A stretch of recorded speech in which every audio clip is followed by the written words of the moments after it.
ครับนิมนต์สามเณรได้ประจำยังเบื้องหน้าธรรมาสน์เพื่อจะได้สมาทานทัศศีล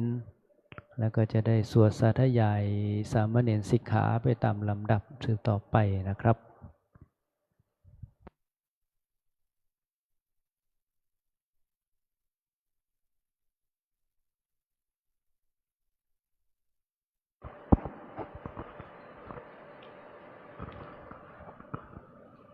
สามเณรทุกรูป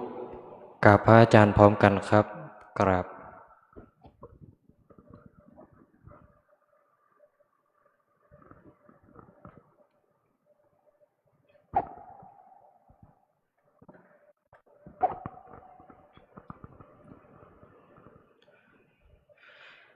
มยังพันเตสารนาสิลังยาจามะทุติยมปิมายังพันเตสารนาสิลังยาจามะตาติยมปิมายังพันเตสารนาสิลังยาจามะ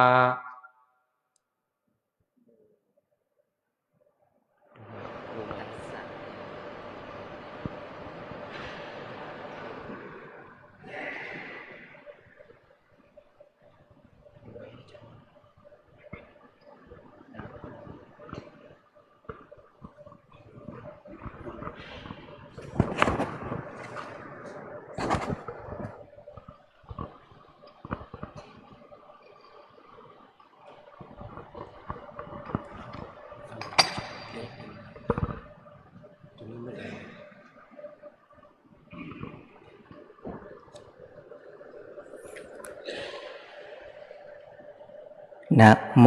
ตัสสะภะคะวะโตอะระหะโตสัมมาสัมพุทธัสสะนะโมตัสสะภะคะวะโตอะระหะโตสัมมาสัมพุทธัสสะนะโมตัสสะภะคะวะโตอะระหะโตสัมมาสัมพุทธัสสะ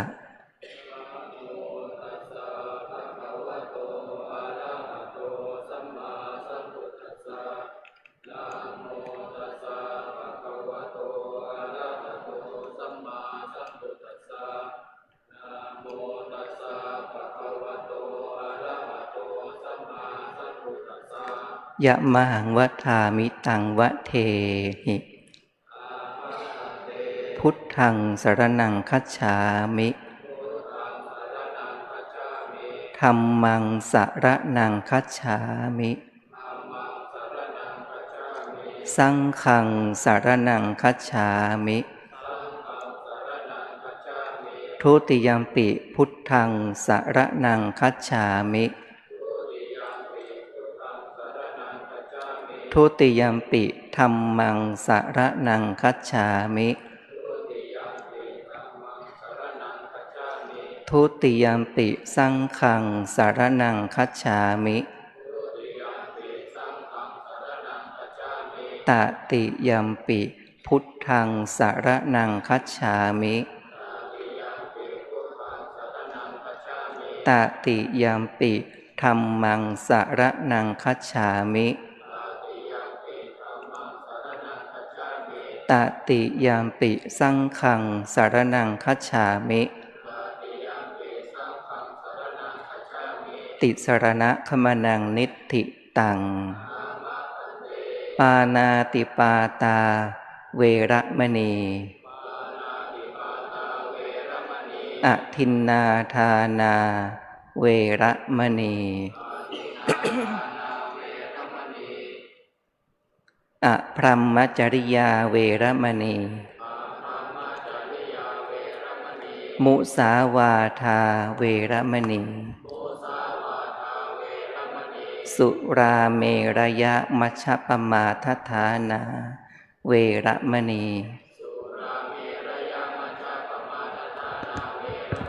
วิกาลโภชนาเวระมณีนัจจะคีตะวาทิตะวิสุกัทสนาเวระมณีมาลาคันทะวิเลปนะธารณะมันดนะป วิภูสนัฏฐานา เวระมณี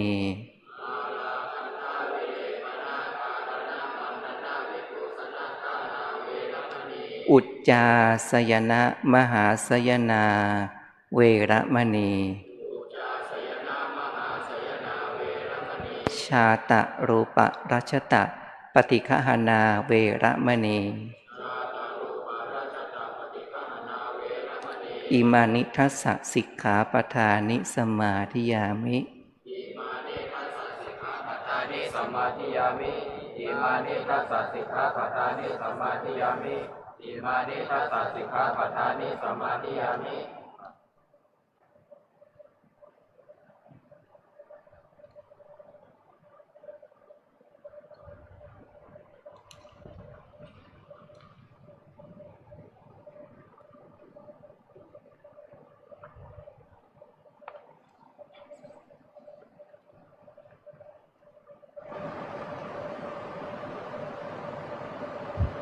สัมพุทโธ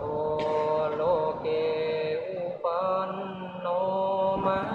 กะภิกขุนีธัมมาจักกังภวัตเตตวาโลเกอาภิวัตติยัง โลกัสสะสังขาหังกาตุงจริตวาโลกจาลิกัง ติวิทังโลเกสัทธัมมังสัมมเทวาปวัตติยัง อานุปุเพนะสาวัตถิงปัตวาเชตวเนวสัง สามเณรานังนิสายาจิตังกถานุสิกขิตุง อานุญญาสิทาสาสิกขาสามเณเลหิสิกขิตุง สามเณรานังทัสสังขังสิกขาปะทังพนามาเส อนุญญาสิโกโสภควา สามเณรานังทัสสะสิกขาปะทานิเตโสจาสามเณเลหิสิกขิตุง ปานาติปาตาเวรมณีอาทินนาทานาเวรมณีอาพรหมจริยาเวรมณีมุสาวาทาเวรมณีสุราเมรยามัจจปมาทัฏฐานาเวรมณีวิกาลโภชนาเวรมณีนาจักขีตาวาทิตาวิสุกัทสนาเวรมณีมาลาคันธาวิเลปนาธารณมันดนาวิภูสนาธานาเวรมณีอุจจาสยนามหาสยนาเวรมณีชาตารูปราชตาปฏิกานาเวรมณีติ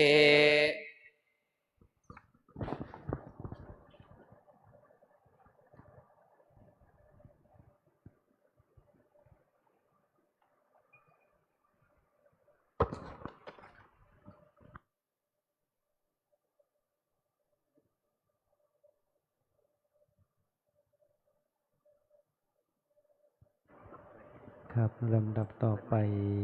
ขอเจริญพรเรียนเชิญตัวแทนอุบาสกอุบาสิกา ได้น้อมถวายผ่านขอศีล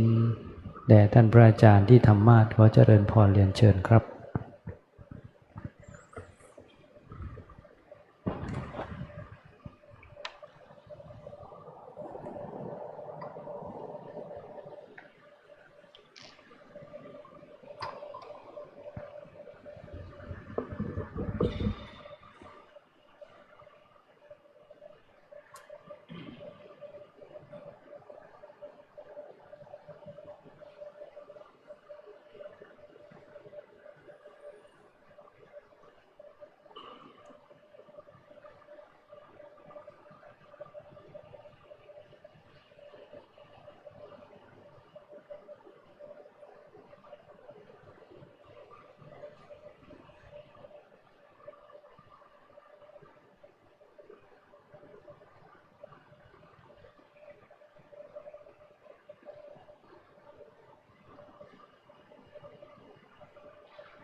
ขอเชิญแม่ชีโยคีผู้ปฏิบัติธรรมทุกท่าน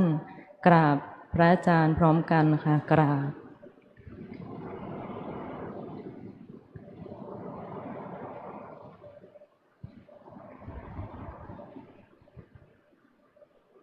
มายังพันเต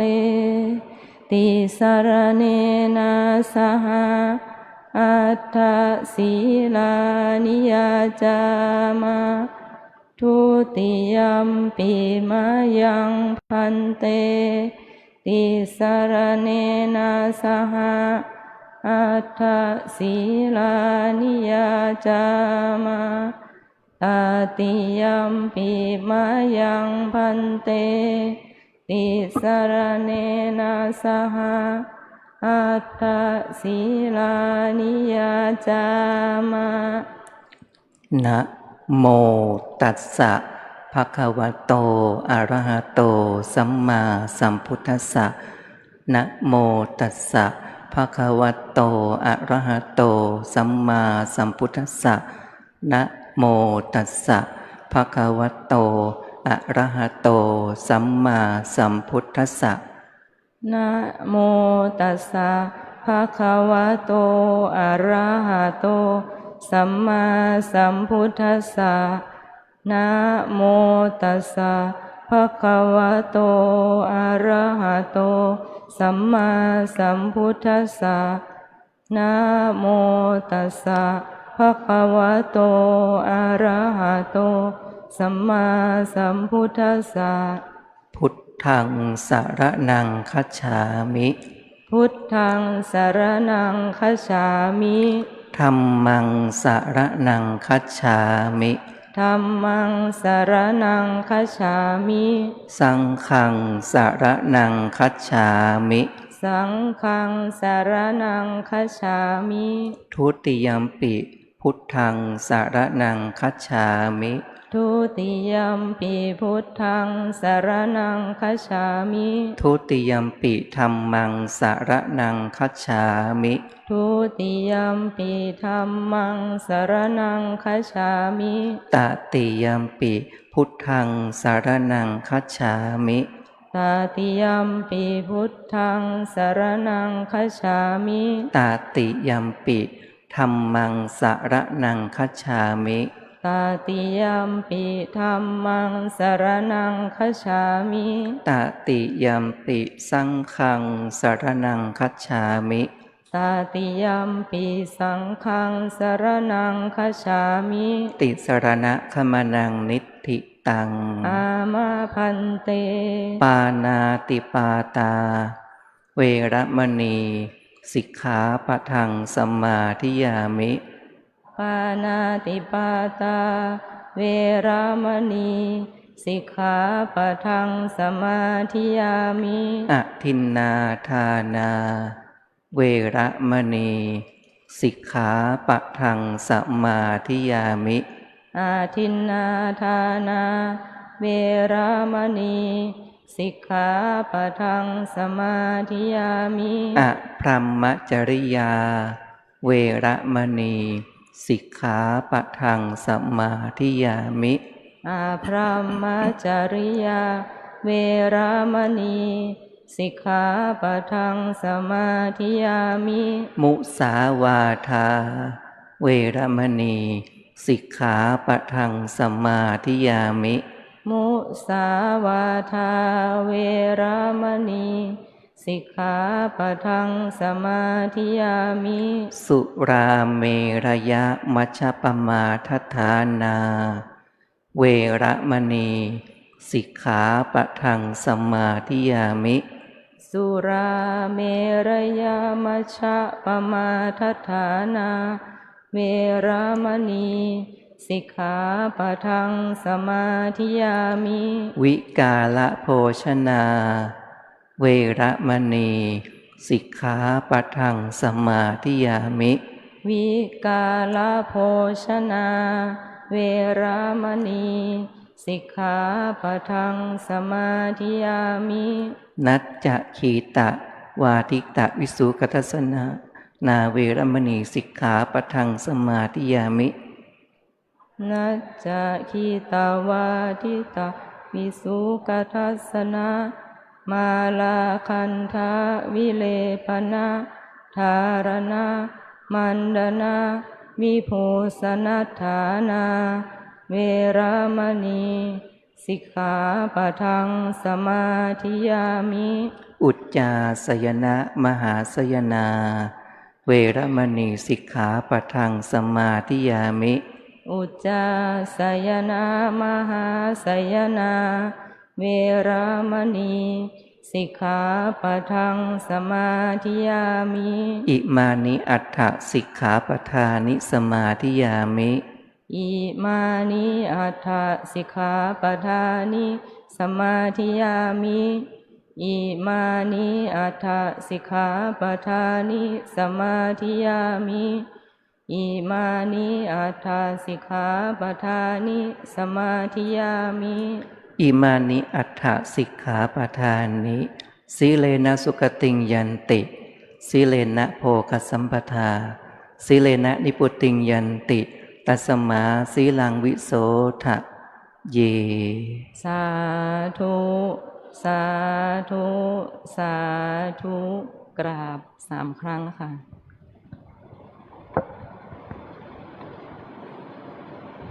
ครับลำดับต่อไปคณะแม่ชีอุบาสกอุบาสิกา จะได้ร่วมกันกล่าวคำอาราธนาธรรมตามลำดับสืบต่อไปนะครับ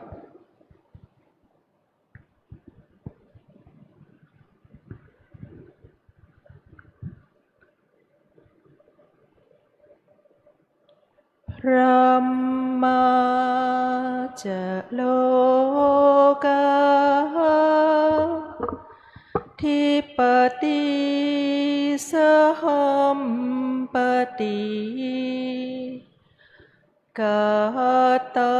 นชลีอานาทิวรัง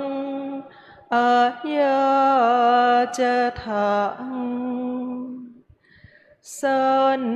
ติทัสสะตาปาราชาคาชาติกาเทเสหิธรรมังอานุกรรมปิมังปะชังท้าวสหัมบดีพรหมเป็นบรมในพรหมมาทรงฤทธิ์ที่ศักดากว่าบริษัททุกหมู่พรหมน้อมหาดนามัสการประดิษฐานหน้าที่สมควรแล้วจึงบังคมชุลีบาทพระศาสดาขอพรอันประเสริฐวรเลิศมโหฬารปวงสั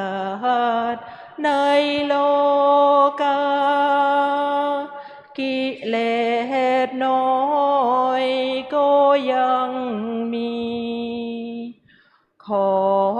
องค์พระจอมปราดสู่ท่านมาดอันรู้จริงโปรดปวง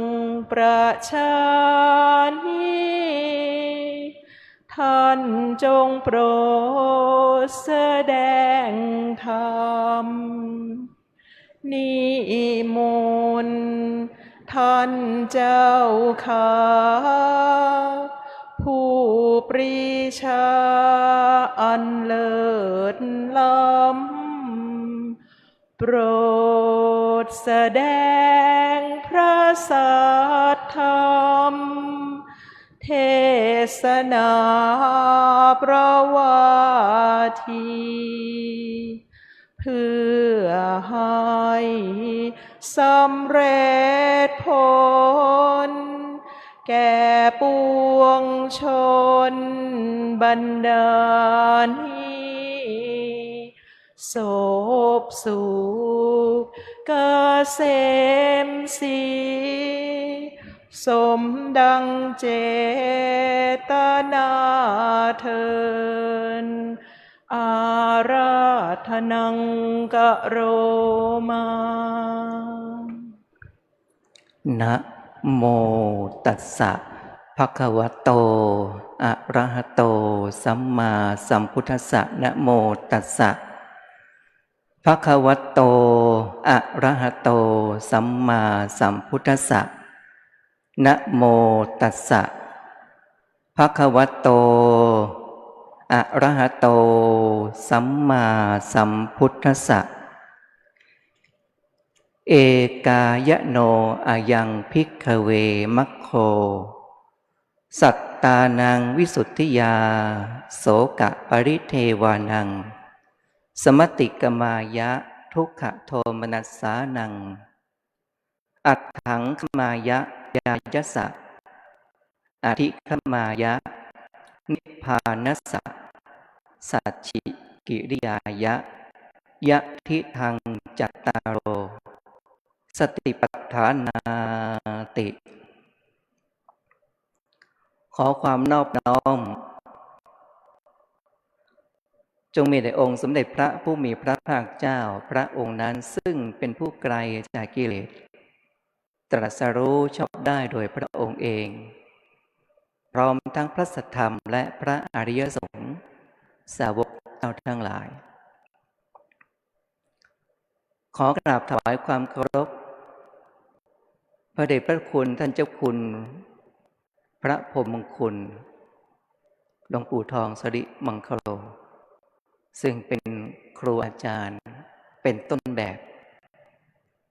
แห่งการนำเสนอสอนสติปัฏฐานวัดพระธาตุศรี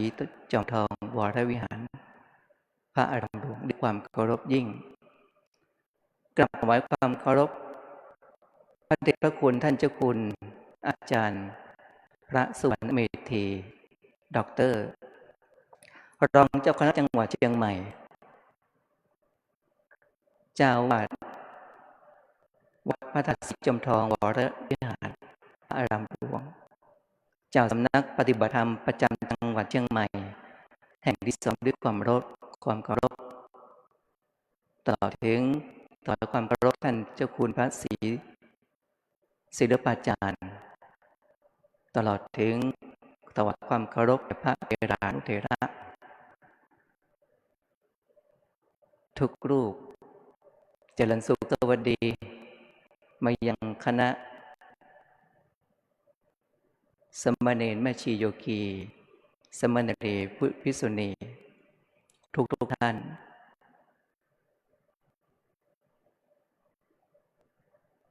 วันนี้เป็นวาระหนึ่งที่กับผมอาตมาภาพได้มีโอกาสแสดงพระธรรมเทศนาเพื่อยึดเอาหลักธรรมคำสั่งและคำสอนซึ่งเป็นแนวทางแห่งการประพฤติปฏิบัติของเหล่าโยคาวจรซึ่งจะเป็นธรรมะภาคปฏิบัติการที่เราจะได้ฟังพระสัทธรรมนั้นซึ่งเป็นแนวทางแห่งการประพฤติปฏิบัติเพื่อเตรียมความพร้อมอุปมาเหมือนกับว่าการที่เราจะสร้างบ้านเราต้องมีงบประมาณ ต้องมีบุคคลมีเจ้าของมีแบบแปลนมีสถานที่แล้วมีผู้รับเหมาก่อสร้างที่จะดำเนินกิจการงานก่อสร้างนั้นให้บรรลุวัตถุประสงค์นั้นเพื่อเป็นที่พักพิงที่อยู่อาศัย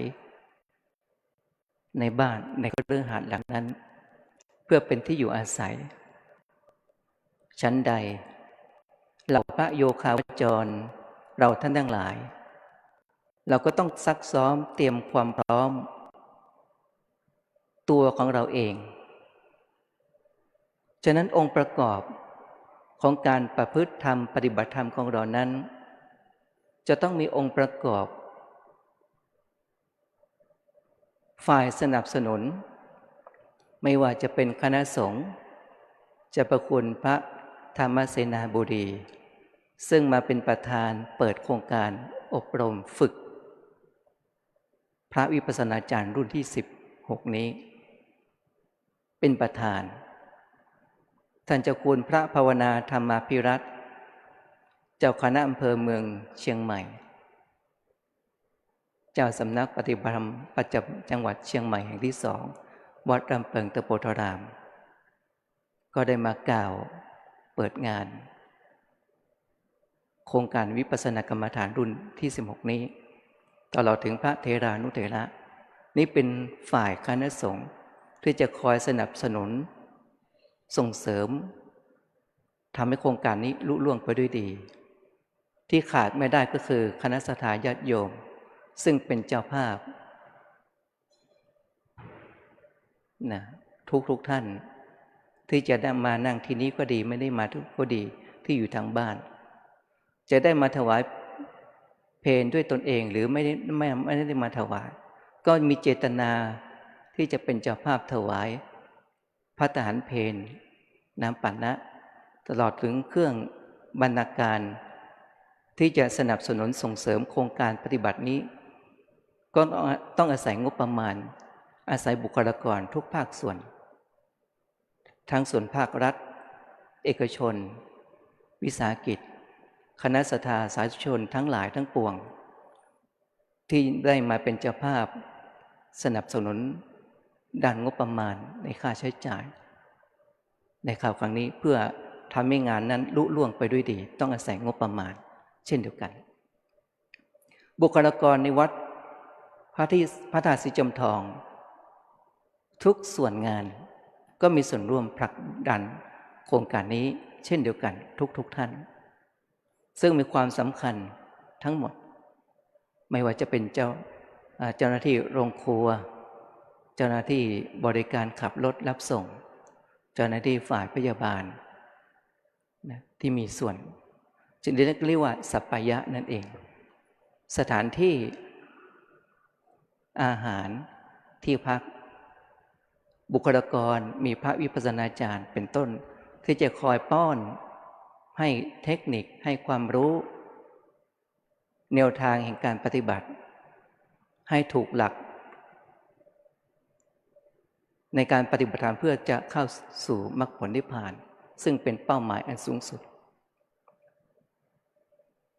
สิ่งเหล่านี้เรียกว่าสัปปายะบุคคลสัปปายะอากาศสัปปายะอาหารสัปปายะแม้สุขภาพร่างกายของเราก็ต้องสัปปายะบุคคลมาปฏิบัติธรรมไม่ป่วยเลยสุขภาพแข็งแรงสมบูรณ์แต่บุคคลบางรูปเริ่มใหม่ๆดีต่อมาอีกสักพักหนึ่งรู้สึกว่ามีโรคภัยไข้เจ็บมาแทรกฉะนั้นการปฏิบัติธรรมวิปัสสนากรรมฐานนั้นจะไม่มีคำว่าอุปสรรคและปัญหาหมายความว่าการเจริญวิปัสสนากรรมฐานเป็นการฝึกจิตเจริญปัญญาให้รู้เท่าทันสภาวะตามความเป็นจริงดังที่องค์สมเด็จพระผู้มีพระภาคเจ้าซึ่งตรัสเอาไว้ดังที่ยกเป็นหัวข้ออุเทศว่าเอกายโนอายังภิกขเวสัตตานังวิสุทธิยาเป็นต้น แปลใจความว่าพระผู้มีพระภาคเจ้าได้ตรัสพระพุทธภาษิตนี้ว่าดูก่อนภิกษุทั้งหลายทางนี้เป็นทางเอกเพื่อความบริสุทธิ์ของเหล่าสัตว์เพื่อก้าวล่วงความโศกและปริเทวะเพื่อความดับศูนย์แห่งทุกข์และโทมนัสเพื่อบรรลุธรรมที่ถูกต้องเพื่อทำพระนิพพานให้แจ้งทางนี้คือสติปัฏฐานสี่มี4ประการสติปัฏฐาน4ประการเป็นไฉนพระเจ้าทรงตรัสเอาไว้ที่ปรากฏอยู่ในพระบาลีในพระสุตตันตปิฎกในทีฆนิกายมหาวรรค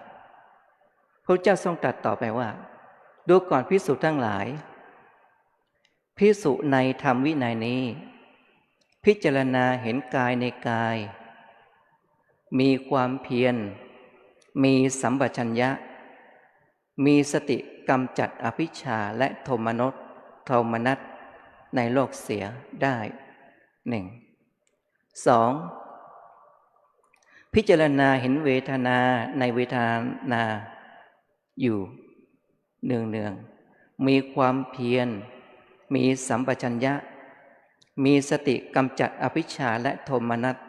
ในโลกเสียได้ 1. พิจารณาเห็นจิตในจิตอยู่เนืองๆมีความเพียรมีสัมปชัญญะมีสติกำจัดอภิชฌาและโทมนัสในโลกเสียได้ 1. ข้อสุดท้ายมีสติพิจารณาเห็นธรรมในธรรมอยู่เนืองๆมีความเพียรมีสัมปชัญญะมีสติกำจัดอภิชฌาและโทมนัสในโลกเสียได้ 1. ดังนั้น4ประการนี้เป็นหัวใจสำคัญและเป็นเป้าหมายหลัก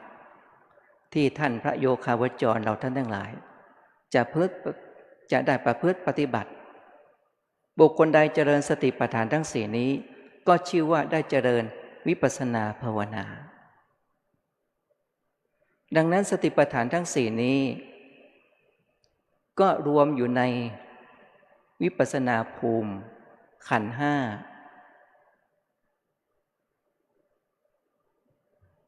ธาตุ18อินทรีย์22อริยสัจ4ปฏิสมุปบาท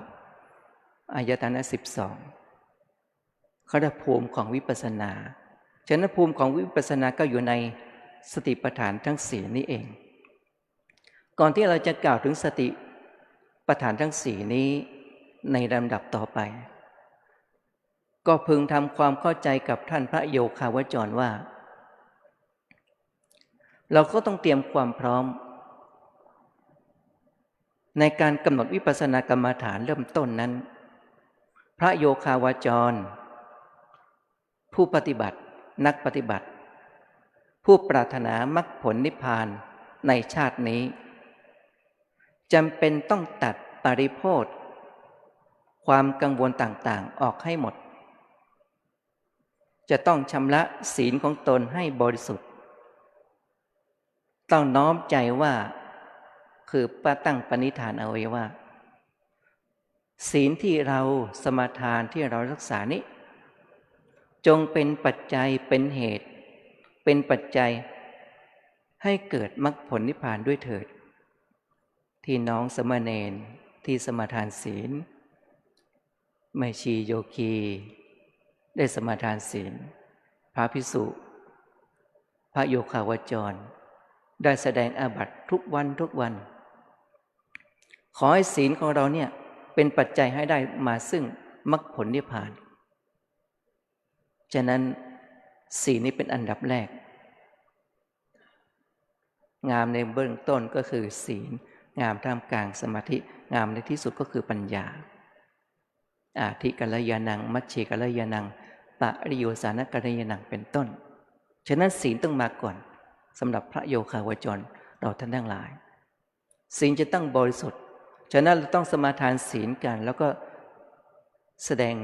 เทศนาบัตรกันเพื่อสร้างความบริสุทธิ์เมื่อเราศีลบริสุทธิ์แล้ว ลำดับต่อไป แล้วก็กล่าวขอรับพระกรรมฐานจากพระกรรมฐานาจารย์ขอรับพระกรรมฐานเพราะการรับกรรมฐานนั้นเนี่ยเรามอบกายถวายชีวิตต่อคุณพระรัตนตรัยต่อพระกรรมฐานาจารย์เรามอบกายถวายชีวิตต่อพระรัตนตรัยเพื่ออะไรเวลาเราเจริญสติปัฏฐานทั้ง4หรือการเจริญวิปัสสนากรรมฐานเนี่ยเราได้เดินจงกรมนั่งสมาธิตลอดทั้งวันทั้งคืนเราอาจจะได้พบประสบเจอสิ่งต่างๆที่มาปรากฏในการปฏิบัติธรรมของเราเป็นสิ่งที่หวาดน่ากลัวสยดสยองเกิดขึ้นขณะที่เราปฏิบัติเมื่อเราขอมอบกายถวายชีวิตต่อคุณพระรัตนตรัยมีพระพุทธเจ้าเป็นต้นเราจะผ่านพ้นวิกฤตสิ่งที่น่าสะพรึงกลัวเหล่านี้ไปได้เรามอบกายถวายชีวิตต่อพระกรรมฐานาจารย์ก็เพื่อว่าพระอาจารย์หรือพระวิปัสสนาจารย์จะได้ว่ากล่าวตักเตือนอย่างไม่เกรงอกไม่เกรงใจเพื่อจะชี้นำแนะนำแนวทางปฏิบัติที่ถูกต้องอุปมาเหมือนกับพ่อแม่ที่เลี้ยงลูกอุปมาเหมือนกับครูอาจารย์ที่คอยอบรมสั่งสอนลูกศิษย์พ่อแม่อบรมสั่งสอนลูกให้เป็นคนดีลูกอาจจะนอกลู่นอกทางไปบ้างพ่อแม่ก็จะอบรมสั่งสอนโดยไม่เกรงอกเกรงใจครูอาจารย์ตามสถาบันต่างๆก็เช่นเดียวกันเมื่อนิสิตมาเรียนในวิชาสาขาตนเองแล้วก็สามารถว่ากล่าวตักเตือนคณะนิสิตอย่างไม่เกรงอกเกรงใจเพื่อจะต้อนให้ลูกศิษย์อยู่ในกรอบในการศึกษานั้นให้สำเร็จลุล่วงไปด้วยดีเพื่อประโยชน์ของลูกศิษย์เองแต่ถ้าหากว่าพระพุทธบริษัททั้งหลายไม่ได้กล่าวคำมอบตัวถวายต่อพระกรรมฐานาจารย์แต่ชาวบ้านทั้งหลายมีจิตใจเลื่อมใสในพระรัตนตรัยเชื่อว่าพระพุทธเจ้ามีจริงพระธรรมมีจริงพระสงฆ์มีจริงมีศรัทธาเลื่อมใสในการประพฤติปฏิบัติถึงแม้ว่าเขาเหล่านั้นไม่ได้สมาทานพระกรรมฐานต่อพระกรรมฐานาจารย์แต่เขามีตั้งจิตปณิธานตั้งอกตั้งใจเจริญสติในการประพฤติธรรมในการปฏิบัติธรรมอย่างแกล้วกล้าอาจหาญไม่ว่าจะเจออุปสรรคปัญหาอะไรไม่หวั่นเกรงมีสติเจริญสติไม่ขาดสายไม่ว่าจะทำธุรกิจธุรกรรมทุกประการไม่ว่าเขาจะมีปัญหาในชีวิตครอบครัวการงานการเงินทั้งปวงเขาก็ไม่หวั่นไหวตั้งมั่นอยู่ในความไม่ประมาทเจริญสติอยู่ทุกเมื่อกิจกรรมในการดำเนินชีวิตของเขาตั้งมั่นอยู่ในการเจริญสติไม่ประมาทจะคิดจะพูดจะทำทุกก้าวย่างทุกความรู้สึกเขามีสติอยู่เนืองๆไม่ให้จิตใจตกไปในฝ่ายอกุศลธรรมเขาก็สามารถประพฤติปฏิบัติและสามารถเข้าบรรลุมรรคผลนิพพานได้เช่นเดียวกันถ้าเขาปฏิบัติได้อย่างถูกต้องเป็นไปเพื่อละโลภโกรธหลงเป็นไปเพื่อรู้ตามความเป็นจริงของรูปนามขันธ์ห้าได้แล้วก็หมั่นพิจารณาอยู่เนืองนิดแล้วก็เป็นผู้ไม่ประมาทเจอสุขบ้างทุกข์บ้างเขาก็ไม่หวั่นไหวจิตใจเขาก็ยึดมั่นในคุณพระรัตนตรัย มีการให้ทานที่สมบูรณ์มีการรักษาศีลไม่ขาดตกบกพร่องเขาดำเนินชีวิตด้วยทานศีลสมาธิและภาวนาถึงแม้เขาจะใส่เสื้อหลากสีไม่ได้มาอยู่วัดเหมือนกับเราแต่เขาก็มีข้อประพฤติข้อปฏิบัติเจริญรอยตามองค์สมเด็จพระผู้มีพระภาคเจ้าได้เช่นเดียวกันแต่เราท่านทั้งหลายเรามาที่นี่เมื่อเรารู้อย่างนี้แล้วเราท่านทั้งหลายก็ได้กล่าวคำมอบกายถวายชีวิตต่อพระพุทธเจ้าว่าอิมาหังภควาอัตตะภาวังตุมหากังปริจจฉามิข้าแต่ท่านผู้เจริญข้าพเจ้าขอมอบกายถวายชีวิตต่อพระรัตนตรัยคือพระพุทธพระธรรมพระสงฆ์เพื่อจะกระทำซึ่งพระนิพพานให้แจ้งนี่คือเราท่านทั้งหลายก็ได้สมาทานด้วยเปล่งวาจาด้วยตัวของเราแล้วนี้เป็นการยืนยันหลักฐานด้วยตัวของเราเองด้วยสัจจะวาจาด้วยตัวของเราเอง2อิมาหังอาจาริยะอัตตะภาวังตุมหากังปริจจฉามิข้าแต่ท่านพระอาจารย์ผู้เจริญข้าพเจ้าขอมอบกายถวายชีวิตขลาวิตัวต่อพระกรรมฐานอาจารย์คือพระวิปัสสนาจารย์ขอท่านจงให้กรรมฐานแก่ข้าพเจ้าเพื่อจะกระทำให้แจ้งซึ่งมรรคผลนิพพานอันนี้เพื่ออะไรเพื่อครูอาจารย์จะได้แนะนำบอกกล่าวแนวทางแห่งการปฏิบัติได้อย่างถูกต้องโดยไม่เกรงอกไม่เกรงใจทางลูกศิษย์นั้นปฏิบัติออกลูกนอกลอกนู่ลอกทอลอยหรืออาจจะผิดเพี้ยนไปก็จะต้อนมาว่าปฏิบัติอย่างนี้กำหนดอย่างนี้เหล่านี้เป็นต้นนะ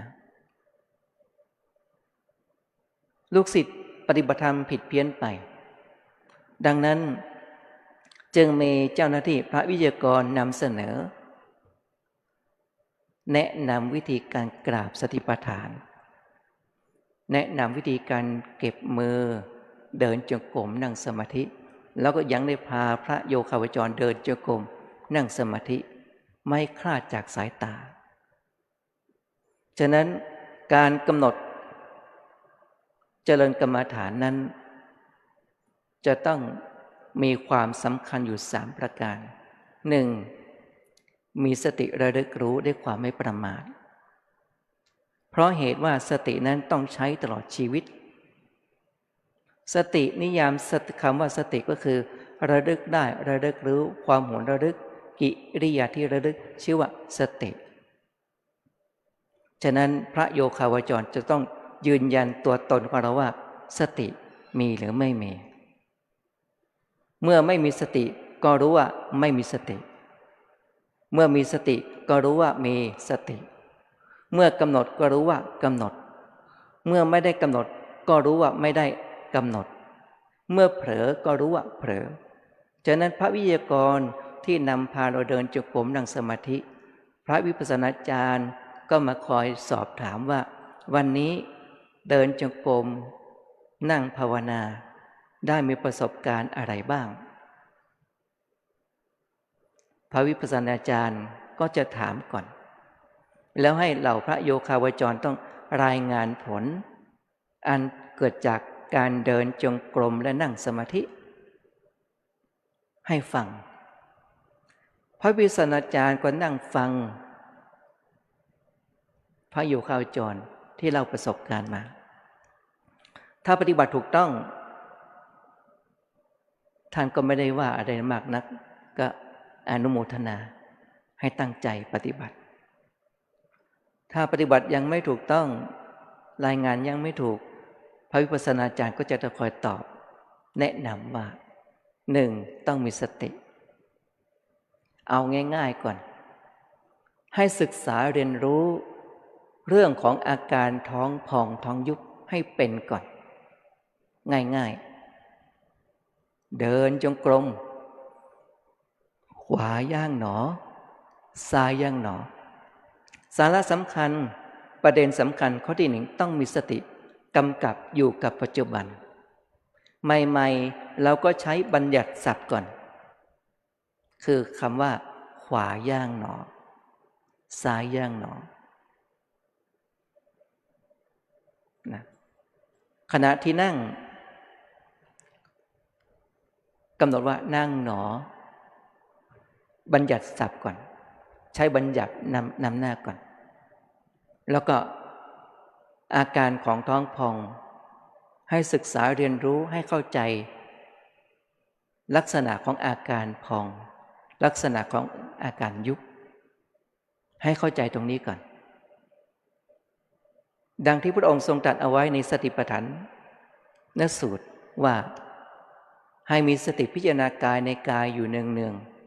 ๆไม่ว่าจะยืนเดินนั่งนอน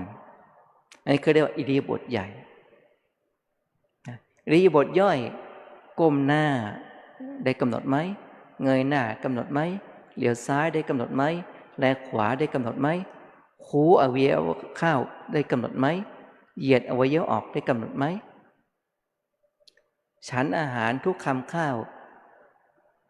เห็นหนอเห็นหนอรู้สึกว่าหิวก็หิวหนอหิวหนอกลืนน้ำลายก็กลืนหนอกลืนหนอยกมือไปก็ยกหนอยกหนอไปหนอไปหนอเอื้อมก็เอื้อมหนอนิ้วมือก็หนอหยิบก็หยิบหนอจับหนอจับช้อนมันเย็นมันแข็งก็เย็นหนอถ้าแข็งก็บอกว่าแข็งหนอยกไปก็ยกหนอยกหนอไปหนอไปหนอยื่นไปหนอตักก็ตักหนอตักหนอตักยกก็มายกหนอยกหนอมาหนอใส่ในบาตรให้มีสติกำหนดเอียงข้อมือก็เอียงหนอเอียงหนอมันหลุดตกลงใส่ภาชนะบาตรก็ตกหนอเห็นหนอแล้วก็ยกหนอไปอีกยกหนอไปหนอไปหนอลงหนอลงหนอเห็นอันนั้นชอบก็ชอบหนอชอบหมอแต่มันไกลเกินไปจะไปตักมันก็น่าเกลียดแต่ใจมันอยากละก็อยากหนอจะไปตักมันก็อายเขาก็อายหนออายหนอก็ตักในอาหารที่ใกล้ตัวมากที่สุดนี่เป็นตัวนี้นะเขาเรียกว่าใหญ่ๆก็ได้เทคนิควิธีการปฏิบัติธรรมในการกำหนดอิริยาบถย่อย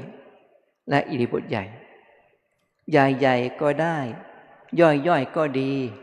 กำหนดทีๆปรับอินทรีย์ให้เสมอกันใหญ่ๆก็ไม่ได้ย่อยๆก็ไม่ดีกำหนดก็ไม่ทีปรับอินทรีย์ก็ไม่เสมอกันวันทั้งวันทั้งคืนฟุ้งซ่านเพราะอะไรไม่ได้สำรวมขาดการกำหน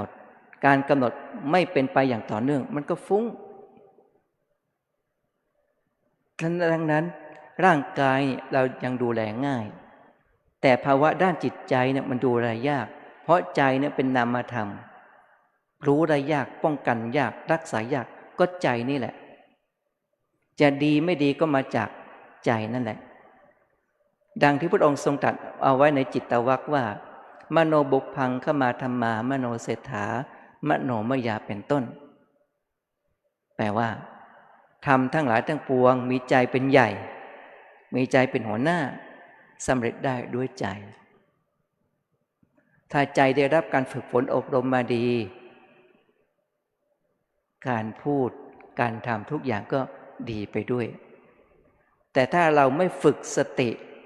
ไม่กำหนดอิริยาบถใหญ่อิริยาบถย่อยก็ต้องถามตัวเราเองว่าเราเดินออกจากกุฏิมาสู่ที่นี่ได้กำหนดหรือไม่กำหนดเมื่อมาสู่สถานที่แห่งนี้แล้วก่อนจะย่อตัวลงได้กำหนดหรือไม่กำหนดขณะย่อตัวลงแล้วจะกราบได้กำหนดหรือไม่กำหนดหลังจากนั่งแล้วกราบพระแล้วได้กำหนดหรือไม่กำหนดทีนี้จะลุกไปห้องน้ำมีสติกำหนดหรือไม่กำหนดไปเปิดประตูห้องน้ำกำหนดหรือไม่กำหนดปิดประตูห้องน้ำกำหนดหรือไม่กำหนดแล้วก็เดินมาอีกมาถึงที่นี่อีก ได้กำหนดหรือไม่กำหนดแล้วนั่งอีกได้กำหนดหรือไม่กำหนดกลุ่มแรกก็คือมาก็ไม่กำหนดนั่งก็ไม่กำหนดจะไปก็ไม่กำหนดทั้งมาทั้งไปและนั่งไม่กำหนดถามว่าใจของเราไม่อยู่กับเนื้อกับตัวแล้วฟุ้งซ่านนั่นเองฉะนั้นเรื่องใจนั่นเป็นใหญ่มากฉะนั้นเขาจึงให้เราฝึกจิตอบรมจิตพัฒนาจิตด้วยการกำหนดรู้คือใหญ่ๆก็ได้หมายความว่ายืนก็กำหนดได้ให้ศึกษาพิจารณาอาการยืนที่พระองค์ทรงตรัสเอาไว้ว่าทิตโตวาทิตโตมหิติปชานติเมื่อยืนอยู่ก็รู้ชัดว่าเดี๋ยวนี้ยืนอยู่ฉะนั้นคำว่ายืนหนอนี่เป็นบัญญัติศัพท์แต่ขอเราใช้บัญญัติศัพท์นำร่องก่อนยืนหนอแต่เราอย่าไปติดในบัญญัติศัพท์แต่โยคาวจรใหม่ๆเอาบัญญัตินำหน้าก่อนนะเมื่อกำหนดยืนหนอยืนจิตมันมีความคุ้นเคยแล้วก็ได้อบรมจิตแทนที่เราจะไปคิดเรื่องราวในอดีตอนาคตแต่ถูกตัวสติดึงกลับมาคือระลึกรู้ว่าขณะนี้ยืนอยู่ก็รู้ชัดว่ายืนอยู่ยืนหนอยืนหนอไม่ใช่ท่องไม่ใช่พูดด้วยปากแต่ใช้จิตสัมผัสอาการสภาวะรูปปัจขันธ์คือรูปยืนนะอาศัยวายโยธาตุอาศัยเห็นอะไรเห็นปัทวีธาตุแข็งทื่อๆคือธาตุดินยืนหนอรู้สึกตัวมันไหวเป็นลักษณะของอาการของวายโยธาตุยืนหนอรู้สึกอุ่นๆเย็นๆร้อนๆวูบๆวาบๆเป็นเตโชธาตุยืนหนอเหงื่อมันไหลฝ่าเท้ามันแฉะนี่เป็นอาโปธาตุธาตุดินน้ำลมไฟก็ปรากฏอะไรยืนหนอแสดงจิตของเราสัมผัสคือสภาวะรูปไม่ฟุ้งซ่านแล้วอยู่กับปัจจุบันแล้วหนึ่งต้องมีสติกำหนดจนเกิดความช่ำชองเชี่ยวชาญแล้วชำนาญในการยืนให้ถูกต้อง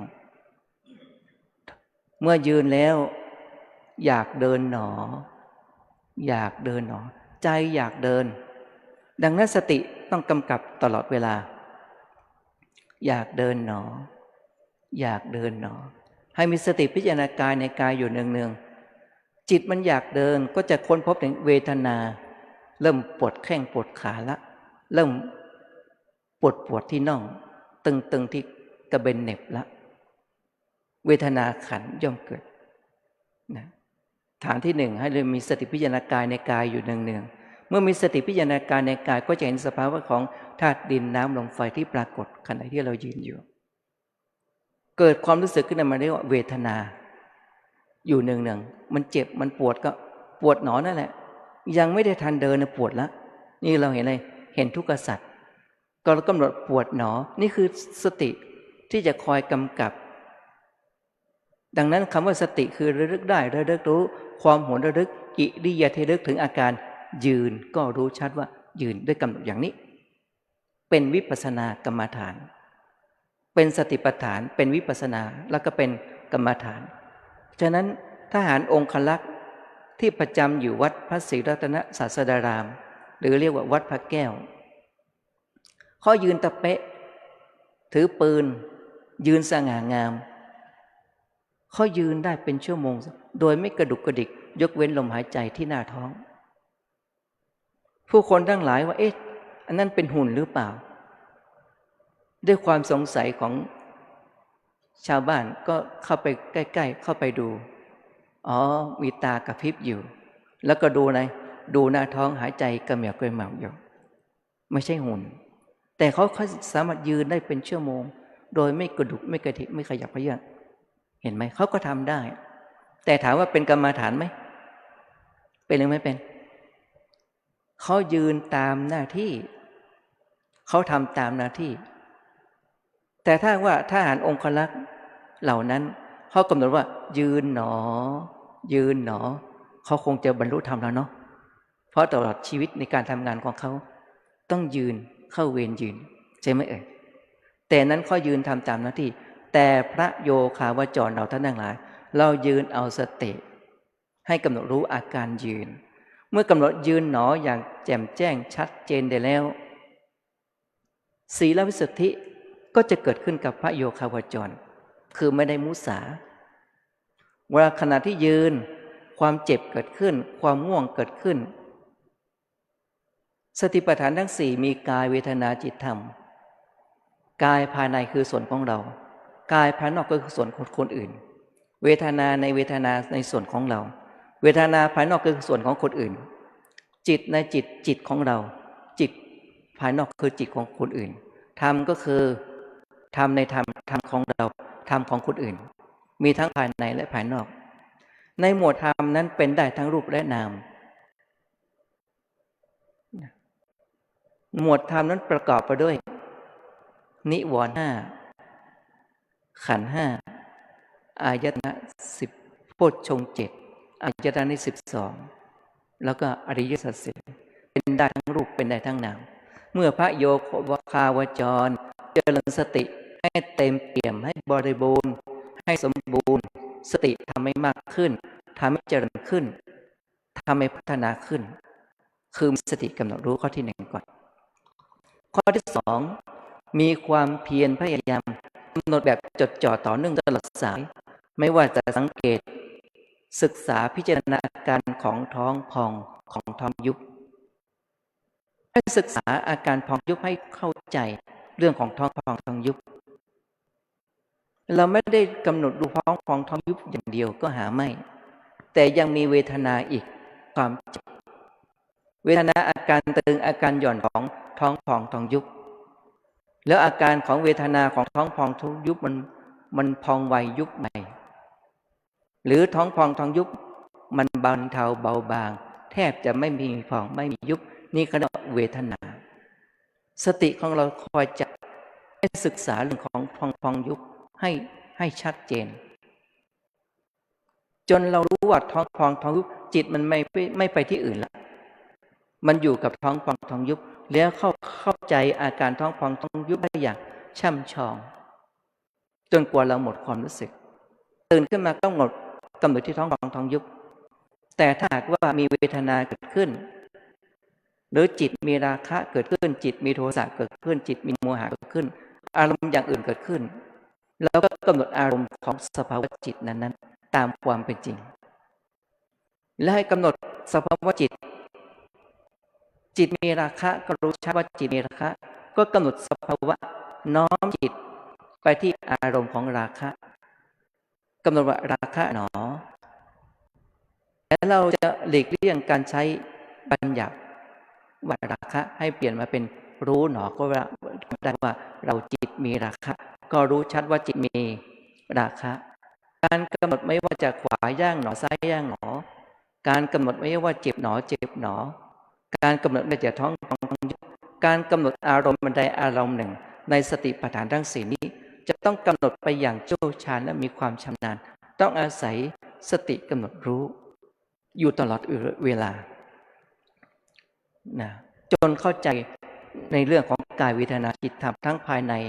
และภายนอกภายในของเราเป็นอย่างไรคนอื่นก็เหมือนกับเรานั่นแหละคนอื่นเป็นอย่างไรเราก็เป็นอย่างนั้นเวลาเรานั่งเราขยับแสดงว่าเราเจอทุกขเวทนาเราก็ขยับบุคคลอื่นเขาเจอเวทนาเขาก็ขยับแต่การเจริญวิปัสสนากรรมฐานที่เราฝึกอยู่นี้ข้อห้ามกระดุกห้ามกระดิกห้ามขยับห้ามขยื่นห้ามเคลื่อนไหวใดทั้งสิ้นก็หมายความว่าให้เรามีสติตื่นรู้กำหนดสภาวะธรรมตามความเป็นจริงเป็นไปอย่างต่อเนื่องตลอดสายโดยไม่กระดุกไม่กระดิกถ้าเราขยับขยื่นเคลื่อนไหวไปมาเรียกว่าอิริยาปภะปิดบังทุกข์ดังนั้นทุกข์มีไว้กำหนดรู้ทุกข์มีไว้ศึกษาทุกข์นั้นมีไว้พิจารณาฉะนั้นชาวพุทธของเราส่วนหนึ่งบุคคลบางคนในโลกนี้ มักจะอ้อนวอนและอวยพรซึ่งกันและกันเราทักทายกันก็สวัสดีกันแล้วก็อำนวยอวยพรซึ่งกันและกันคำอวยพรส่วนใหญ่ก็จะบอกว่า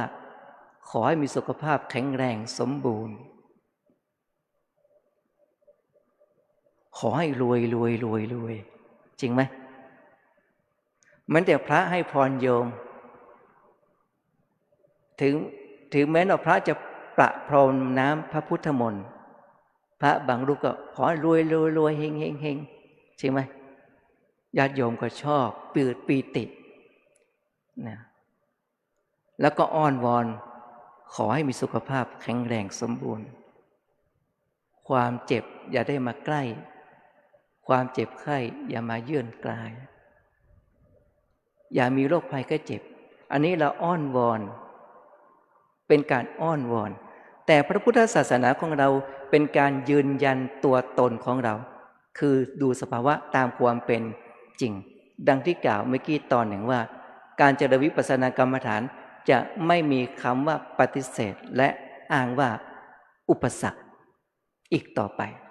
เพราะเรามาเจริญสติปัฏฐานทั้ง4ก็คือกำหนดตามความเป็นจริงเราทำบุญเพื่อจะอ้อนวอนขอให้มีสุขภาพร่างกายแข็งแรงสมบูรณ์นั่นเป็นการน้อมใจอยากจะให้มีสุขภาพแข็งแรงสมบูรณ์แต่ว่าร่างกายของเรานับวันนับวัยเวลาต่อไปเนี่ยมันแข็งแรงสมบูรณ์อย่างที่เรานึกคิดไหม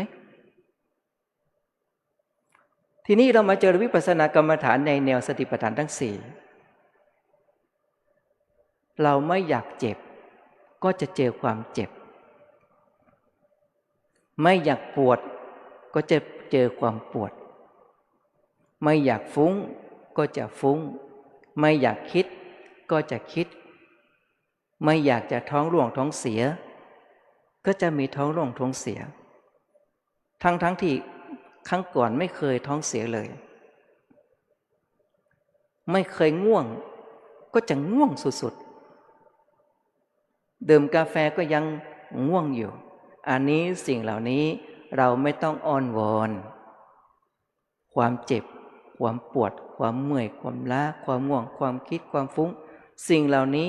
เราเอามาเป็นอารมณ์ของวิปัสสนากรรมฐานได้นะฉะนั้นวิปัสสนากรรมฐานว่าโดยอารมณ์ใช้ขันธ์5เป็นอารมณ์ว่าโดยสมาธิใช้คณิกะสมาธิคณิกะไปชั่วขณะให้รู้ทุกขณะจิตของเราฉะนั้นเรามาเจอวิปัสสนากรรมฐานในแนวสติปัฏฐานทั้ง4คือมาอบรมปัญญาล้วนๆดังที่กล่าวไว้ว่าให้ยืนยันสภาวะตามความเป็นจริงดังที่กล่าวเมื่อกี้ตอนหนึ่งว่าห้ามกระดุกห้ามกระดิกห้ามขยับห้ามขยื่นห้ามเคลื่อนไหวใดๆทั้งสิ้นก็หมายความว่าถ้าเรามีขยับขยื่นเคลื่อนไหวเนี่ยที่เราเจอความเจ็บความปวดแล้วก็เปลี่ยนอิริยาบถเสียมันก็หายเจ็บหายปวดเดี๋ยวมันก็ปวดมาอีกนี่เขาเรียกว่าสุขเจือด้วยอามิตรคือเวทนาสุขนั่งเจ็บปวดถูกแล้วล่ะไม่ผิดแต่ไม่มีใครอธิษฐานขอให้เจ็บให้ปวดต่อเมื่อเรามาเจริญวิปัสสนากรรมฐานจึงค้นพบทุกขสัจความจริงแห่งทุกข์ฉะนั้นเรามีความชำนาญกำหนดพ้องพองท้องยุบจนเกิดความแจ่มแจ้งชัดเจนทะลุปลุกโปร่งแล้วสติมีความสมบูรณ์แล้วเมื่อเจอเวทนาเราก็กำหนดอาการของสภาวะเวทนานั้นได้อย่างแจ่มแจ้งตลอดรอดฝั่งอย่างชัดเจนโดยไม่กระดุกไม่กระดิกไม่ขยับไม่ขยื่นการกำหนดนั้นไม่จำกัดว่าจะกี่หนอให้กำหนดถึงที่สุดของเวทนาไม่จำกัดไว้กี่หนอแต่ครูบาอาจารย์ท่านมีความฉลาดโยคาวจรผู้ใหม่ปฏิบัติ3 วัน5 วัน7 วันก็บอกว่า เวลาความเจ็บเกิดขึ้นก็3 หนอพอแล้วล่ะให้รู้พอรู้ว่า3 หนอพอเจ็บหนอเจ็บหนอพอละแล้วกลับมาที่อะไรมาพองมายุบอันนี้เป็นกุศโลบายของครูบาอาจารย์ของเราให้เรากำหนด3 หนอพอแต่ถ้าเราพึงปรารถนาจะบรรลุมรรคผลนิพพานว่ากำหนด3 หนอกำลังสติจะมีความสมบูรณ์แบบไหมจะมีพลังไหมอินทรีย์ของเราจะมีกำลังไหมอินทรีย์5พละ5ก็ไม่มีกำลังเราจะมีกำลังต่อเมื่ออะไรไม่จำกัดหนอเจ็บหนอนั่นแหละซื่อๆตรงๆเจ็บหนอเจ็บหนอนึกถึงครูบาอาจารย์บอกว่าห้ามกระดุกห้ามกระดิกห้ามขยับห้ามขยื่นห้ามเคลื่อนไหวใดๆทั้งสิ้นไม่หนีไม่อยู่ไม่สู้ไม่ไปไม่หนีก็คือไม่หนีความจริงคือสัจจะคือทุกขสัจจะไม่อยู่ใต้อำนาจของกิเลสคือโลภะโทสะโมหะไม่ไปไม่ไหลไปตามกระแสของอะไรกิเลสตัณหาไม่พักก่อนไม่มีคำว่าพักไม่ลาไปโน่นไปนี่ไม่ลาไม่หนีไม่อยู่ไม่สู้เจอความเจ็บปวดครั้งนี้ฉันจะเอาชนะให้ได้จะสู้เจอความง่วงจะสู้ให้ได้ไม่สู้ฉะนั้นการเจริญสติปัฏฐานทั้ง4ในการเจริญวิปัสสนากำหนดให้มีสติรู้สภาวะตามความเป็นจริงเท่านั้นห้ามปรับปรุงห้ามเปลี่ยนแปลงห้ามแก้ไขใดๆทั้งสิ้นรู้สึกอย่างไรก็นึกถึงสติกำหนดตามความเป็นจริงอย่างนั้นเราก็จะได้ศีลวิสุทธิเกิดขึ้นเมื่อศีลวิสุทธิเกิดขึ้นเราก็ยืนยันตัวตนของเราปรงอาบัติแสดงเทศนาบัติสามเณรสมาทานศีลแม่ชีโยคีสมาทานศีลนั้นศีลโดยการสมาทานทั่วไปแต่จะยืนยันตัวตนยังไม่ได้ว่าศีลจะบริสุทธิ์ต่อเมื่อเรามาเดินจงกรมนั่งสมาธิเมื่อกี้พระโยคาวจรมากระซิบอาจารย์นิมนต์ไปนั่งทางโน้นทางนี้ยุงเยอะมันห่างไกลพัดลมยุงเยอะก็เหตุผลก็ดีนะทีนี้ยุงมากัดตัวที่1ผ่านไปด้วยดีกำหนดได้ตัวที่2เป็นยังไงจะไหวไหมเริ่มยกมือไปแกว่งปัดไล่ละเมื่อมันกัดต่อไปเป็นยังไง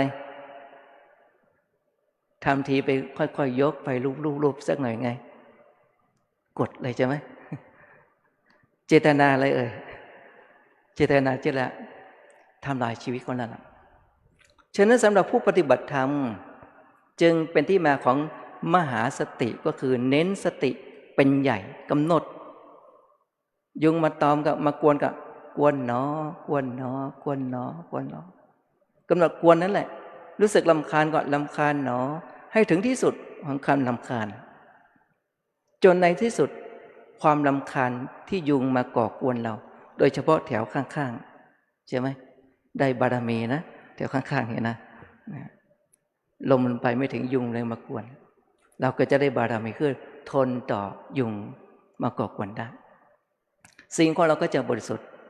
จึงเป็นที่มาของไม่กระดุกไม่กระดิกไม่ขยับยุงกัดก็กำหนดนั่นแหละเนี่ยอยู่ดีๆเราได้ทำบุญกับยุงบริจาคเลือดให้กับยุงเราได้สติ1ละ2เราได้ความเพียรพยายามกำหนดเป็นไปอย่างจดจ่อต่อเนื่องตลอดสายจิตก็ตั้งมั่นเป็นสมาธิไม่หวั่นไหวมีความชำนาญด้านการกำหนดเชี่ยวชาญอย่างต่อเนื่องแทนที่จะฟุ้งมันก็ไม่ฟุ้งละแทนจะคิดถึงอดีตมันปิดช่องทางเลยปิดช่องทางที่จะไปคิดถึงอดีตอนาคตปิดประตูสิ่งเหล่านั้นได้สนิทอาศัยเลยสติและมีความเพียร